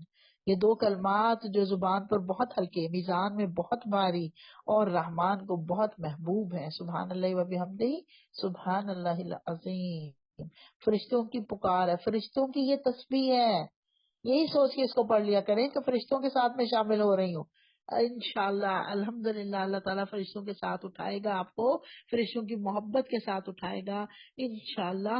اللہ تعالیٰ نے 3 حالتوں کا یہاں ذکر کیا، قیامن یعنی کہ کھڑے ہو، جب کام کرتے ہوئے انسان کھڑا ہوتا ہے اللہ کو یاد کرے، قعودن جب بیٹھا ہوا ہو تھک کے بیٹھ گیا تو بھی اللہ کو یاد کرے، علی جنوبہم علی جنوبکم جب وہ آ کر تھک کر لیٹ جائے اپنے پہلوؤں کے بل تو بھی اللہ کا ذکر کرے۔ تو عام طور پہ انسان انہیں 3 حالتوں میں ہوتا ہے نا، تو پتہ چلا بیٹھے لیٹے کھڑے ہر وقت اللہ کو یاد کریں۔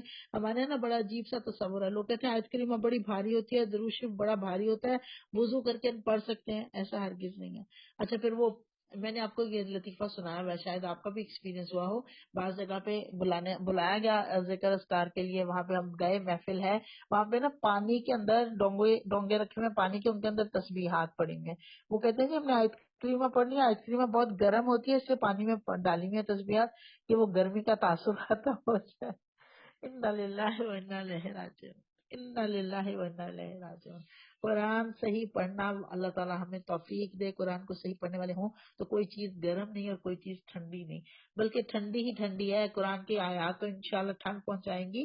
اللہ فرمانا جب اطمینان نصیب ہو جائے تو پوری نماز پڑھو۔ نماز در حقیقت ایسا فرض ہے جو پابندی وقت کے ساتھ اہل ایمان پر لازم کیا گیا ہے۔ اب یہ اس سے کچھ لوگ جو ہے نا انہوں نے یہ اصول بنایا کہ اللہ نے کہہ دیا پابندی وقت کے ساتھ مسلمانوں پر نماز کو فرض کیا گیا ہے، اس لیے جو جمع صلات کی جاتی ہے اس لیے وہ کہتے ہیں اس کی اجازت نہیں ہے۔ اللہ کی بندی ہو، یہ نبی صلی اللہ علیہ وسلم نے کر کے دکھائی ہے جمع صلات، اس لیے ہم اس کو آگے لے کے چل رہے ہیں، حضور صلی اللہ علیہ وسلم کی سنت کو زندہ کر رہے ہیں۔ انہوں نے جہاں پہ رخصت کی اجازت دی ہے وہاں پہ ہم نے پوری کرنی ہے۔ جیسے اب نماز کو یہ تو نہیں کہا گیا کہ نماز کو جتنا چاہو پڑھ لو، کہیں قصر کر لو کہیں پوری کر لو، ایسا نہیں ہے۔ حکم دے دیا گیا جب سفر میں ہو تو قصر کرنی ہے، اللہ کو پسند یہ ہے۔ سفر ختم ہو جائے یہاں پہ کہا جا رہا ہے تو دوبارہ نماز کو پورا کر لو۔ ایسے ہی نماز کو پابندی وقت کے ساتھ پڑھنا ہے، جیسے میں نے ابھی وضاحت کی، عشاء کی نماز کو ڈیلے کر کے پڑھنا کہ جی ثواب ہے اس میں، اور اس وقت پڑھو جبکہ نماز کا پتہ ہی نہیں چلے کیا پڑھ رہے ہو، ایسی رخصت ہرگز نہیں ہے۔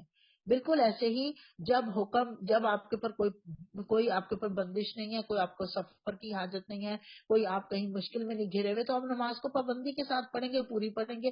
جہاں بھی آپ پھنس جائیں کہیں پہ تو پھر آپ اس کو جمع صلات کر سکتے ہیں۔ ابھی میں نے آپ کو بتایا کبیرہ گناہوں میں سے ایک ہے بغیر حجت کے نماز کو جمع کرنا، لیکن حضور صلی اللہ علیہ وسلم کی ایک حدیث مبارکہ ہے کہ کبھی کبھی نماز کو ویسے ہی جمع کر لیا کرو، یعنی جمع صلات کو اتنا پسند کیا حضور صلی اللہ علیہ وسلم نے۔ ہم حج کے موقع پہ بھی جمع صلات کرتے ہیں نا۔ اس گروہ کے تعاقب میں کمزوری نہ دکھاؤ، اگر تم تکلیف اٹھا رہے ہو تو تمہاری طرح وہ بھی تکلیف اٹھا رہے ہیں، اور تم اللہ سے اس چیز کے امیدوار ہو جس کے وہ امیدوار نہیں ہیں۔ اللہ سب کچھ جانتا ہے، وہ حکیم اور دانا ہے۔ اے نبی صلی اللہ علیہ وسلم، ہم نے یہ کتاب حق کے ساتھ تمہاری طرف نازل کی ہے تاکہ جو راہ راست اللہ نے تمہیں دکھائی ہے اس کے مطابق لوگوں کے درمیان فیصلہ کرو، تم بددیانت لوگوں کی طرف سے جھگڑنے والے نہ بنو۔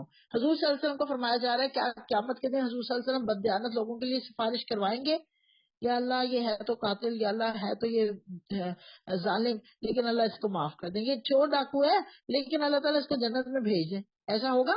حضور صلی اللہ علیہ وسلم یہ کر سکتے ہیں؟ از اٹ پاسبل کہ حضور صلی اللہ علیہ وسلم کہتے ہیں میرے جیسے آپ جیسے بدخیانت لوگوں کے لیے کہ اللہ تعالیٰ اللہ تعالیٰ ہے تو آپ کی بندی نا، ہے تو میری امتی نا، آپ اس کو میں سفارش کر رہا ہوں اس کے لیے، آپ اس کو جنت میں بھیجیں، ہمیں اس کے لیے کچھ قابلیت دکھانی ہوگی۔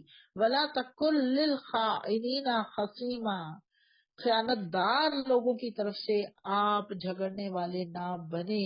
بشیر بن ابریق نے ایک زرہ اور ایک آٹے کا تھیلا چرا لیا اور یہودی کے پاس امانت کے طور پر رکھوا دیا، اور آٹے کے تھیلے میں سوراخ تھا تو تھوڑا تھوڑا آٹا گرتا رہا۔ مالک اس کے پیچھے بشیر کے گھر پہنچا تو اس نے انکار کیا، اس نے اپنے گھر کی تلاشی کروا دی۔ مالک دوبارہ اسی آٹے کی لکیر کے پیچھے پیچھے چلا تو یہودی کے گھر پہنچ گیا۔ یہودی نے کہا یہ چیزیں میرے پاس امانت رکھوائی گئی ہیں، میں تم کو نہیں دوں گا۔ معاملہ حضور صلی اللہ علیہ وسلم کے پاس پہنچا تو بشیر صاف مکر گیا، اور یہودی کو حضور صلی اللہ علیہ وسلم اس کو پتا تھا کہ یہودی کو سچا نہیں مانیں گے، تو اللہ نے یہ آیات نازل فرما دی اور سارا معاملہ بتا دیا۔ ولا تقل للخائنین خصیما، چاہے وہ مومن ہے، مسلمان ہے، مومن نہیں ہو سکتا جو ایسا کام کرے، مسلمان ہے، چاہے وہ مسلمان ہے لیکن بدخیانت ہے تو تمہیں بددیانت لوگوں کی طرف سے اے نبی صلی اللہ علیہ وسلم آپ جھگڑا نہ کریں۔ یہ بہت اہم بات ہے، میں آپ کو جس پہلے بھی میں نے کہی جو کہ مجھے اور آپ کو دیانتدار بھی ثابت کرنا ہے اپنے آپ کو اللہ کے نبی صلی اللہ علیہ وسلم کی اللہ کے اس فیصلے کے مطابق ہمیں اپنے آپ کو امانتدار بھی ثابت کرنا ہے۔ اللہ فرما رہا ہے واستغفر اللہ، اور بخشش چاہو اللہ سے، ان اللہ کان غفور الرحیم، بے شک اللہ تعالیٰ بخشنے والا رحم کرنے والا ہے۔ وہ لوگ جو اپنے نفس سے خیانت کرتے ہیں تم ان کی حمایت نہ کرو، اللہ کو ایسا شخص پسند نہیں جو خیانت کار اور گناہ گار ہو۔ یہ لوگ انسانوں سے اپنے حرکات چھپا سکتے ہیں مگر اللہ سے نہیں چھپا سکتے، وہ تو اس وقت بھی ان کے ساتھ ہوتا ہے جب یہ راتوں کو چھپ کر اس کی مرضی کے خلاف مشورے کرتے ہیں۔ ان کے سارے اعمال پر اللہ محیط ہے۔ ہاں تم لوگوں نے ان مجرموں کی طرف سے دنیا کی زندگی میں تو جھگڑا کر لیا، مگر قیامت کے روز ان کی طرف سے کون جھگڑا کرے گا؟ آخر وہاں کون ان کا وکیل ہوگا؟ اگر کوئی شخص برا فعل کر گزرے یا اپنے نفس پر ظلم کر جائے اور اس کے بعد اللہ سے درگزر کی درخواست کرے تو اللہ کو درگزر کرنے والا اور رحیم پائے گا، مگر جو برائی کما لے تو اس کی یہ کمائی اسی کے لیے وبال ہوگی۔ اللہ کو سب باتوں کی خبر ہے اور وہ حکیم اور دانا ہے۔ پھر جس نے کوئی خطا یا گناہ کر کے اس کا الزام کسی بے گناہ پر تھوپ دیا، اس نے تو بڑے بہتان اور سری گناہ کا بوجھ سمیٹ لیا۔ اے نبی صلی اللہ علیہ وسلم، اگر اللہ کا فضل تم پر نہ ہوتا اور اس کی رحمت تمہارے شامل حال نہ ہوتی تو ان میں سے ایک گروہ نے تو تمہیں غلط فہمی میں مبتلا کرنے کا فیصلہ ہی کر لیا تھا، حالانکہ در حقیقت وہ خود اپنے سوا کسی کو غلط فہمی میں مبتلا نہیں کر رہے تھے اور تمہارا کوئی نقصان نہیں کر سکتے تھے۔ اللہ نے تم پر کتاب اور حکمت نازل کی ہے اور تم کو وہ کچھ بتایا جو تمہیں معلوم نہ تھا، اور اس کا فضل تم پر بہت ہے۔ آپ صلی اللہ علیہ وسلم کے قلب مبارک پر نازل ہوئی تھی یہ، اور آپ کی ناپسند آپ کے فیصلوں اور حدیث کی شکل میں امت کے سامنے آئی۔ تو قرآن کے علاوہ یہ یاد رکھیے حکمت ہے جو اللہ کے رسول صلی اللہ علیہ وسلم کی طرف سے ہم تک پہنچی ہے۔ یہ جو کتاب اور حکمت کی بات آئی ہے نا، کتاب آپ صلی اللہ علیہ وسلم کے قلب مبارک پر نازل ہوئی اور حکمت آپ کے عمل سے ہمارے سامنے آئی، تو ان دونوں پر ہم نے عمل کرنا ہے۔ دونوں حکمت میں نے بہت دفعہ اس کے اوپر بات کی ہے، حکمت ہوتا ہے کسی چیز کو ڈیپتھ میں جا کے اس کو سمجھنا، گہرائی میں جا کے اس بات کو سمجھنا۔ تو یہاں پہ جو حکمت کی بات ساتھ ہی آئی، حضور صلی اللہ علیہ وسلم نے کتاب کو کے جو احکامات ہیں ان کے اوپر عمل کر کے دکھایا، تو یہ حکمت ہے ہمارے اوپر، ہمیں سمجھ آ جائے کہ کیسے عمل کرنا ہے۔ لوگوں کی خفیہ سرگوشیوں میں اکثر و بیشتر کوئی بھلائی نہیں ہوتی، فائدے کی بات نہیں ہوتی، کیونکہ اگر فائدے کی بات ہوتی نا تو ایک دوسرے کو دکھا کر کرتے، کوئی بھی اچھا کام بغیر دکھائے کوئی نہیں کرتا۔ لوگ تو چاہتے ہیں کہ گھڑی سے پہلے لوگوں کو پتا چل جائے، اگر کوئی فائدہ کوئی اچھی بات ہو نا تو چھپ کر جو کی جاتی ہے اس کے معاملے میں اللہ نے بتا دیا، خفیہ سرگوشیاں، چھپ کر جو سرگوشیاں کی جاتی ہیں اس میں بھلائی نہیں ہوتی۔ ہاں اگر کوئی پوشیدہ طور پر صدقہ اور خیرات کی تلقین کرے یا کسی نیک کام کے لیے یا لوگوں کے معاملات میں اصلاح کرنے کے لیے کسی سے کچھ کہے تو یہ البتہ بھلی بات ہے، یعنی یہ 3 آپشن دے دی گئی، صدقہ خیرات کی بات کرے، کسی کی بھلائی کی بات کرے یا کوئی بھی نیک کام کرنے کے لیے اگر کوئی مشورہ دے تو وہ اس میں کوئی حرج نہیں ہے اور وہ سرگوشی کی جا سکتی ہے۔ ورنہ اس کے علاوہ آپ کو پتا سرگوشی میں ہوتا کیا ہے، میں بہت دفعہ یہ مثال دیا کرتی ہوں کہ 20 لوگ بیٹھے ان میں سے 2 سرگوشی کریں گے نا تو 18 کے 18 لوگ سمجھیں گے کہ انہوں نے میرے خلاف کوئی بات کی ہے، اس لیے خفیہ سرگوشی سے منع کیا گیا۔ اور جو کوئی اللہ کی رضا جوئی کے لیے ایسا کرے گا اسے ہم بڑا اجر عطا کریں گے، مگر جو شخص رسول کی مخالفت پر کمر بستہ ہو اور اہل ایمان کے طریقے کے سوا کسی اور طریقے پر چلے، حالانکہ اس پر راہ راست واضح ہو چکی ہو، تو اس کو ہم اسی طرف چلائیں گے جدھر وہ خود پھر گیا، اور اسے جہنم میں جھونکیں گے جو بدترین جائے قرار ہے۔ اللہ کے ہاں صرف شرک ہی کی بخشش نہیں، اس کے سوا سب کچھ معاف ہو سکتا ہے جسے وہ معاف کرنا چاہے۔ جس نے اللہ کے ساتھ کسی کو شریک ٹھہرایا وہ تو گمراہی میں بہت دور نکل گیا۔ وہ اللہ کو چھوڑ کر دیویوں کو معبود بناتے ہیں، وہ اس باغی شیطان کو معبود بناتے ہیں جس کو اللہ نے لعنت زدہ کیا ہے۔ وہ شیطان کی اطاعت کرتے ہیں جس نے اللہ سے کہا تھا میں تیرے بندوں میں سے ایک مقرر حصہ لے کر رہوں گا، میں انہیں بہکاؤں گا، میں انہیں آرزوؤں میں الجھاؤں گا، میں انہیں حکم دوں گا، وہ میرے حکم سے جانوروں کے کان پھاڑیں گے، اور میں انہیں حکم دوں گا میرے حکم سے خدائے ساخت میں رد و بدل کریں گے۔ اس شیطان کو جس نے اللہ کے بجائے اپنا سرولی اور سرپرست بنا لیا وہ کھلا نقصان میں پڑ گیا۔ دیکھیے شیطان ہمیں لمبی لمبی آرزوؤں میں الجھاتا ہے، وہ بہکاتا ہے، پہلے تو اللہ کی طرف جانے کی بجائے اپنی طرف بلاتا ہے، طاغوت کی طرف بلاتا ہے، غلط رسموں پہ ڈالتا ہے، یہ بہکاوے ہوتے ہیں اس کے۔ پھر لمبی لمبی آرزوؤں میں الجھاتا ہے، لمبے لمبے خیالات، ہاں میں یہ کر لوں گی نا تو بس اس کے بعد میں بڑی اللہ والی بن جاؤں گی، یہ کام کروں نا، بچی کی شادی کروں نا پھر میں حج پہ جاؤں گی، بچے کی شادی کروں نا پھر میرے پاس کھلا پیسہ ہوگا نا پھر میں بہت صدقہ خیرات کروں گی۔ یہ لمبے لمبے خیالات ہوتے ہیں۔ وہ کہتا ہے میرے حکم سے جانوروں کے کان پھاڑیں گے، یہ ان کے ہاں رواج نہیں تھا، صرف مشرکین مکہ کے ہاں جانوروں کے کان پھاڑ دیتے تھے، یہ علامت ہوتی تھی کہ یہ فلاں دیوی دیوتا کے نام پر چھوڑ دیا گیا، اب اس سے کوئی تعرض نہ کرے، کوئی اس سے کوئی کام نہیں لے سکتا، خدمت نہیں لے سکتا۔ آج کے دور میں بھی ایسے ہیں، پیر صاحب کے نام پر بھینس بکری چھوڑ دی جاتی ہے، اس کا دودھ کوئی نہیں پیتا، اس سے کوئی فائدہ نہیں اٹھاتا، کیونکہ یہ پیر صاحب کے نام پر چھوڑی ہوئی ہے، فلاں بزرگ کے نام پر چھوڑی ہوئی ہے۔ تو خدائی ساخت میں رد و بدل کریں گے، یہ آج کے دور میں خدائی ساخت میں رد و بدل ہو رہی ہے۔ یہ جو سرجریز کرا کے اپنی شکل کو کچھ کا کچھ بنا لیا جاتا ہے، اور اللہ ماشاء اللہ اب تو عورتیں جو مرد بننے کے چکروں میں یہ کام بھی کروا رہی ہیں، تو یہ ساری خدائی ساخت میں رد و بدل ہے جس سے سختی سے منع کیا گیا۔ یہ اللہ کی طرف سے سخت عذاب کا مستحق ہوں گے وہ لوگ جو یہ کام کرتے ہوں گے۔ اللہ فرما رہا ہے اس شیطان کو جس نے اپنا سرپرست بنا لیا، یعنی سرپرست بنانے کا کیا مطلب ہے؟ یعنی اللہ کی بات ماننے کی بجائے شیطان کی باتوں پر چلنے لگ گئے، وہ کھلے نقصان میں پڑ گئے، اور وہ ان لوگوں سے وعدے کرتا ہے، انہوں نے امیدیں دلاتا ہے، وما یعدہم الشیطان الا غرورا، شیطان کے سارے وعدے بجز فریب کے اور کچھ نہیں ہے۔ ان لوگوں کا ٹھکانہ جہنم ہے جس سے وہ کسی صورت نہیں نکل سکیں گے، اور رہے وہ لوگ جو ایمان لے اور نیک عمل کریں تو انہیں ایسے باغوں میں داخل کریں گے جن کے نیچے نہریں بہتی ہوں گی، اور وہاں وہ ہمیشہ ہمیشہ رہیں گے۔ یہ اللہ کا سچا وعدہ ہے، اور اللہ سے بڑھ کر کون اپنی بات میں سچا ہوگا۔ انجام کار نہ تمہاری آرزوؤں پر موقوف ہے نہ اہل کتاب کی آرزوؤں پر، جو بھی برائی کرے گا اس کا پھل پائے گا، اور اللہ کے مقابلے میں اپنے لیے کوئی حامی اور مددگار نہیں پا سکے گا۔ اور جو نیک عمل کرے گا خواہ مرد ہو یا عورت، بشرط یہ کہ ہو وہ مومن، تو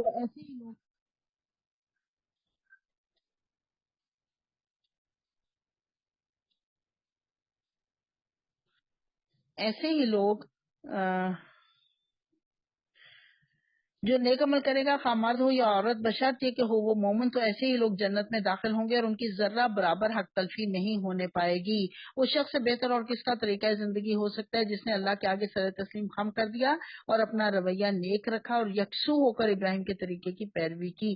ابراہیم کا طریقہ کون سا تھا؟ ابراہیم کا طریقہ تھا اس قال ربہ اسلمت، قال اسلمت لرب العالمین، انہوں نے کہا کہ میں نے اپنے آپ کو سرنڈر کر دیا اللہ رب العالمین کے لیے۔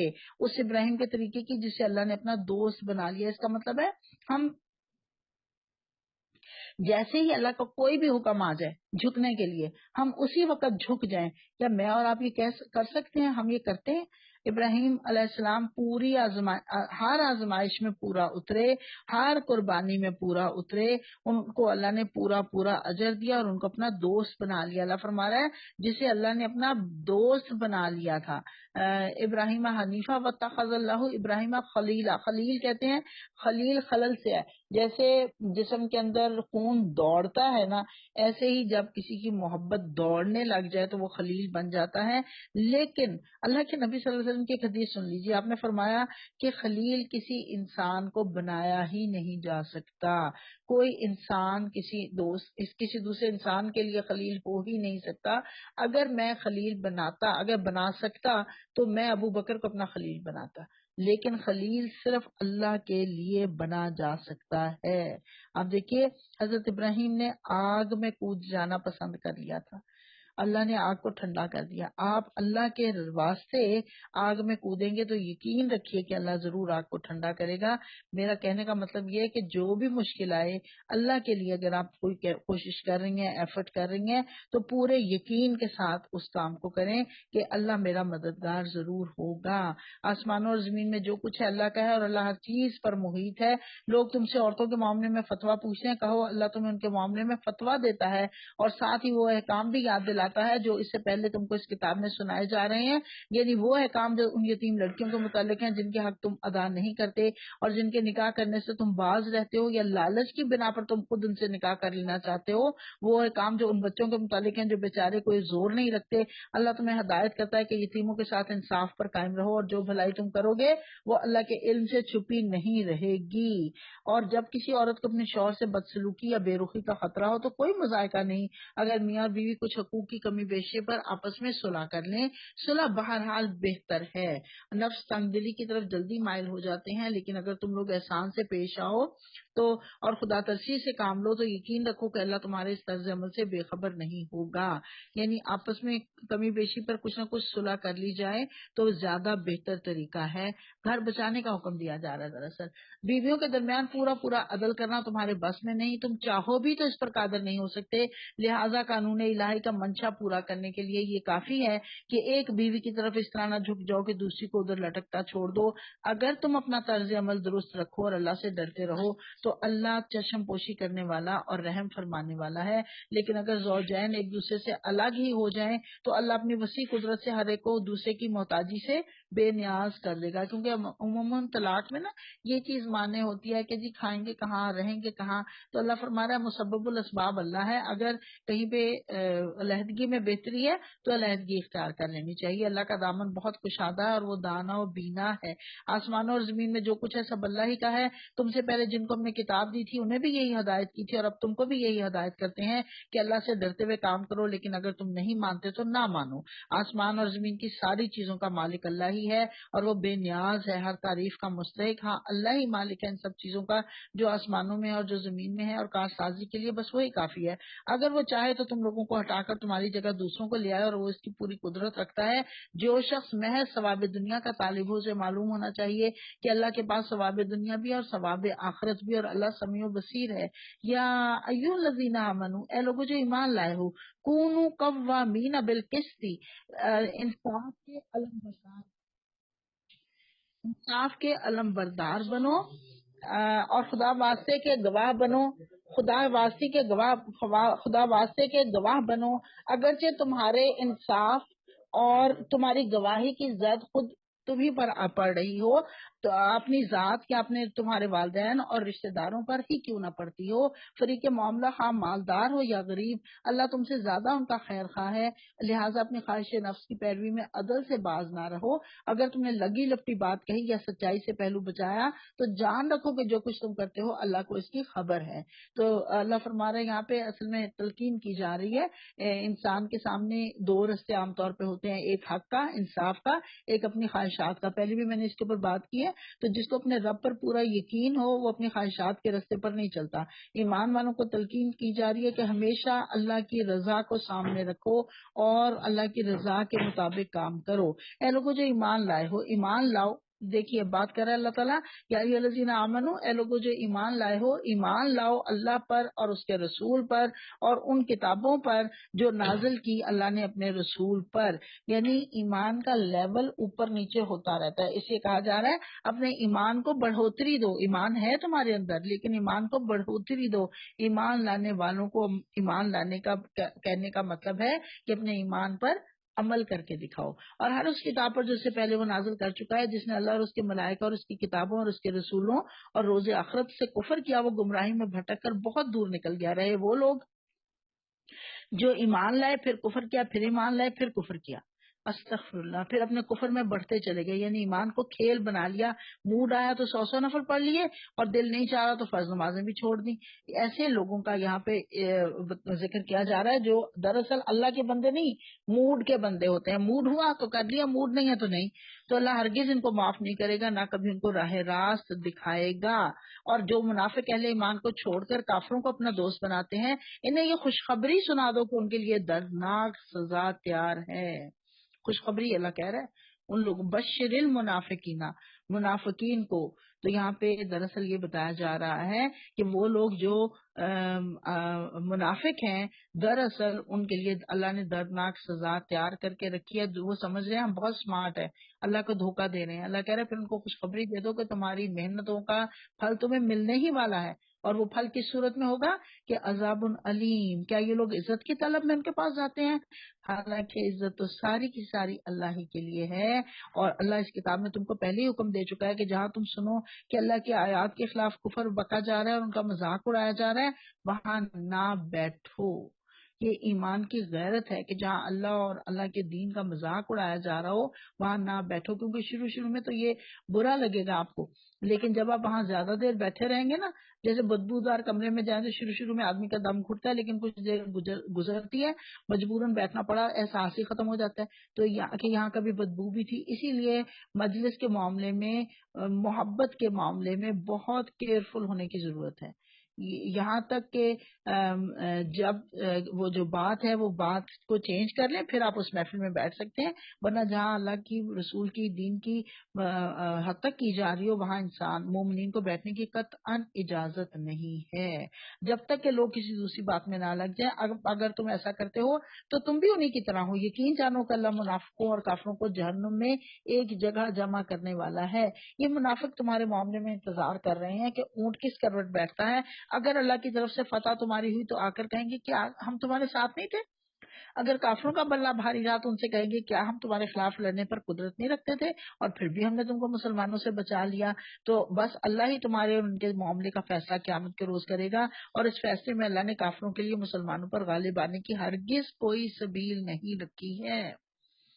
یہ منافق اللہ کے ساتھ دھوکہ بازی کر رہے ہیں. یخادعون اللہ وہو خادعہم، اللہ ان کو ضرور دھوکہ دے گا، زور دے کر کہا جا رہا ہے.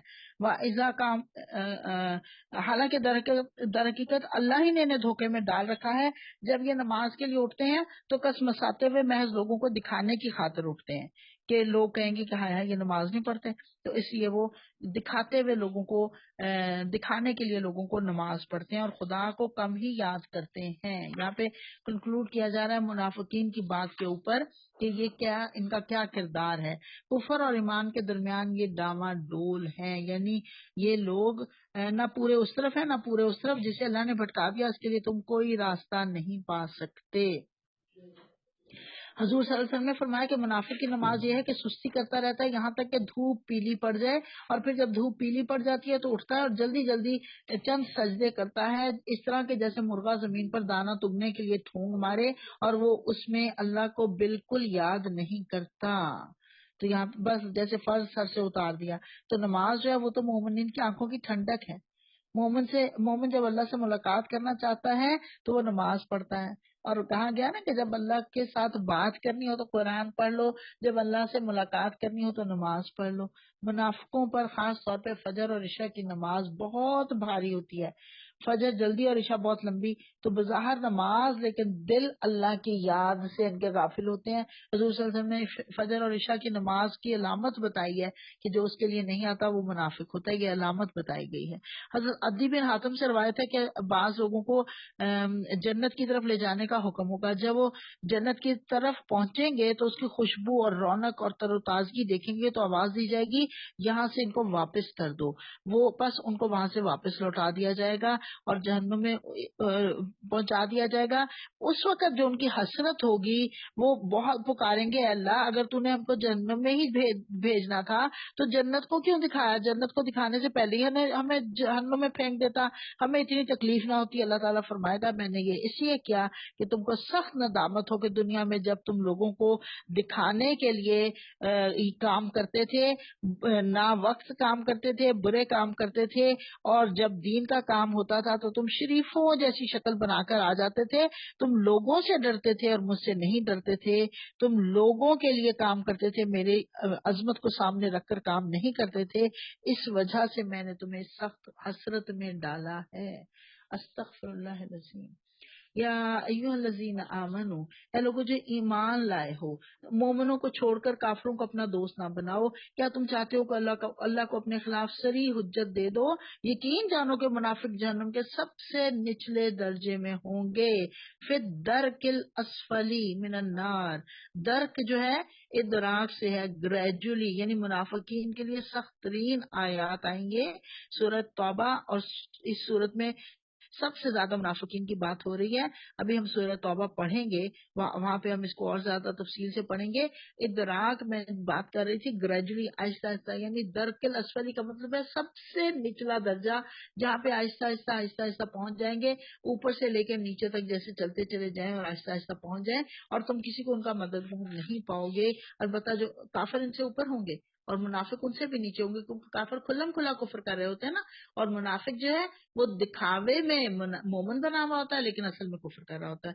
البتہ جو ان میں سے تائب ہو جائیں اور اپنے طرز عمل کی اصلاح کر لیں اور اللہ کا دامن تھام لیں اور اپنے دین کو اللہ کے لیے خالص کر دیں, ایسے لوگ مومنوں کے ساتھ ہیں اور اللہ مومنوں کو ضرور اجر عظیم عطا فرمائے گا. آخر اللہ کو کیا پڑی ہے کہ تمہیں خام خواہ سزا دے اگر تم شکر گزار بندے بن کر رہو. ما یفعل اللہ بعذابکم ان شکرتم وآمنتم, اور ایمان لانے والے بنو. وکان اللہ شاکرا علیما, اور اللہ بڑا قدر کرنے والا اور سب کے حال سے واقف ہے. وآخر دعوانا ان الحمدللہ رب العالمین. اللہم انس واشتی فی قبری, اللہم ارحمنا بالقرآن العظیم وجعلہ لی اماما ونورا وہدی ورحمہ. اللہم ذکرنا منہ ما نسیت وعلمنا منہ ما جہلت وارزقنا تلاوتہ آناء اللیل وآناء النہار واجعلہ لی حجۃ یا رب العالمین.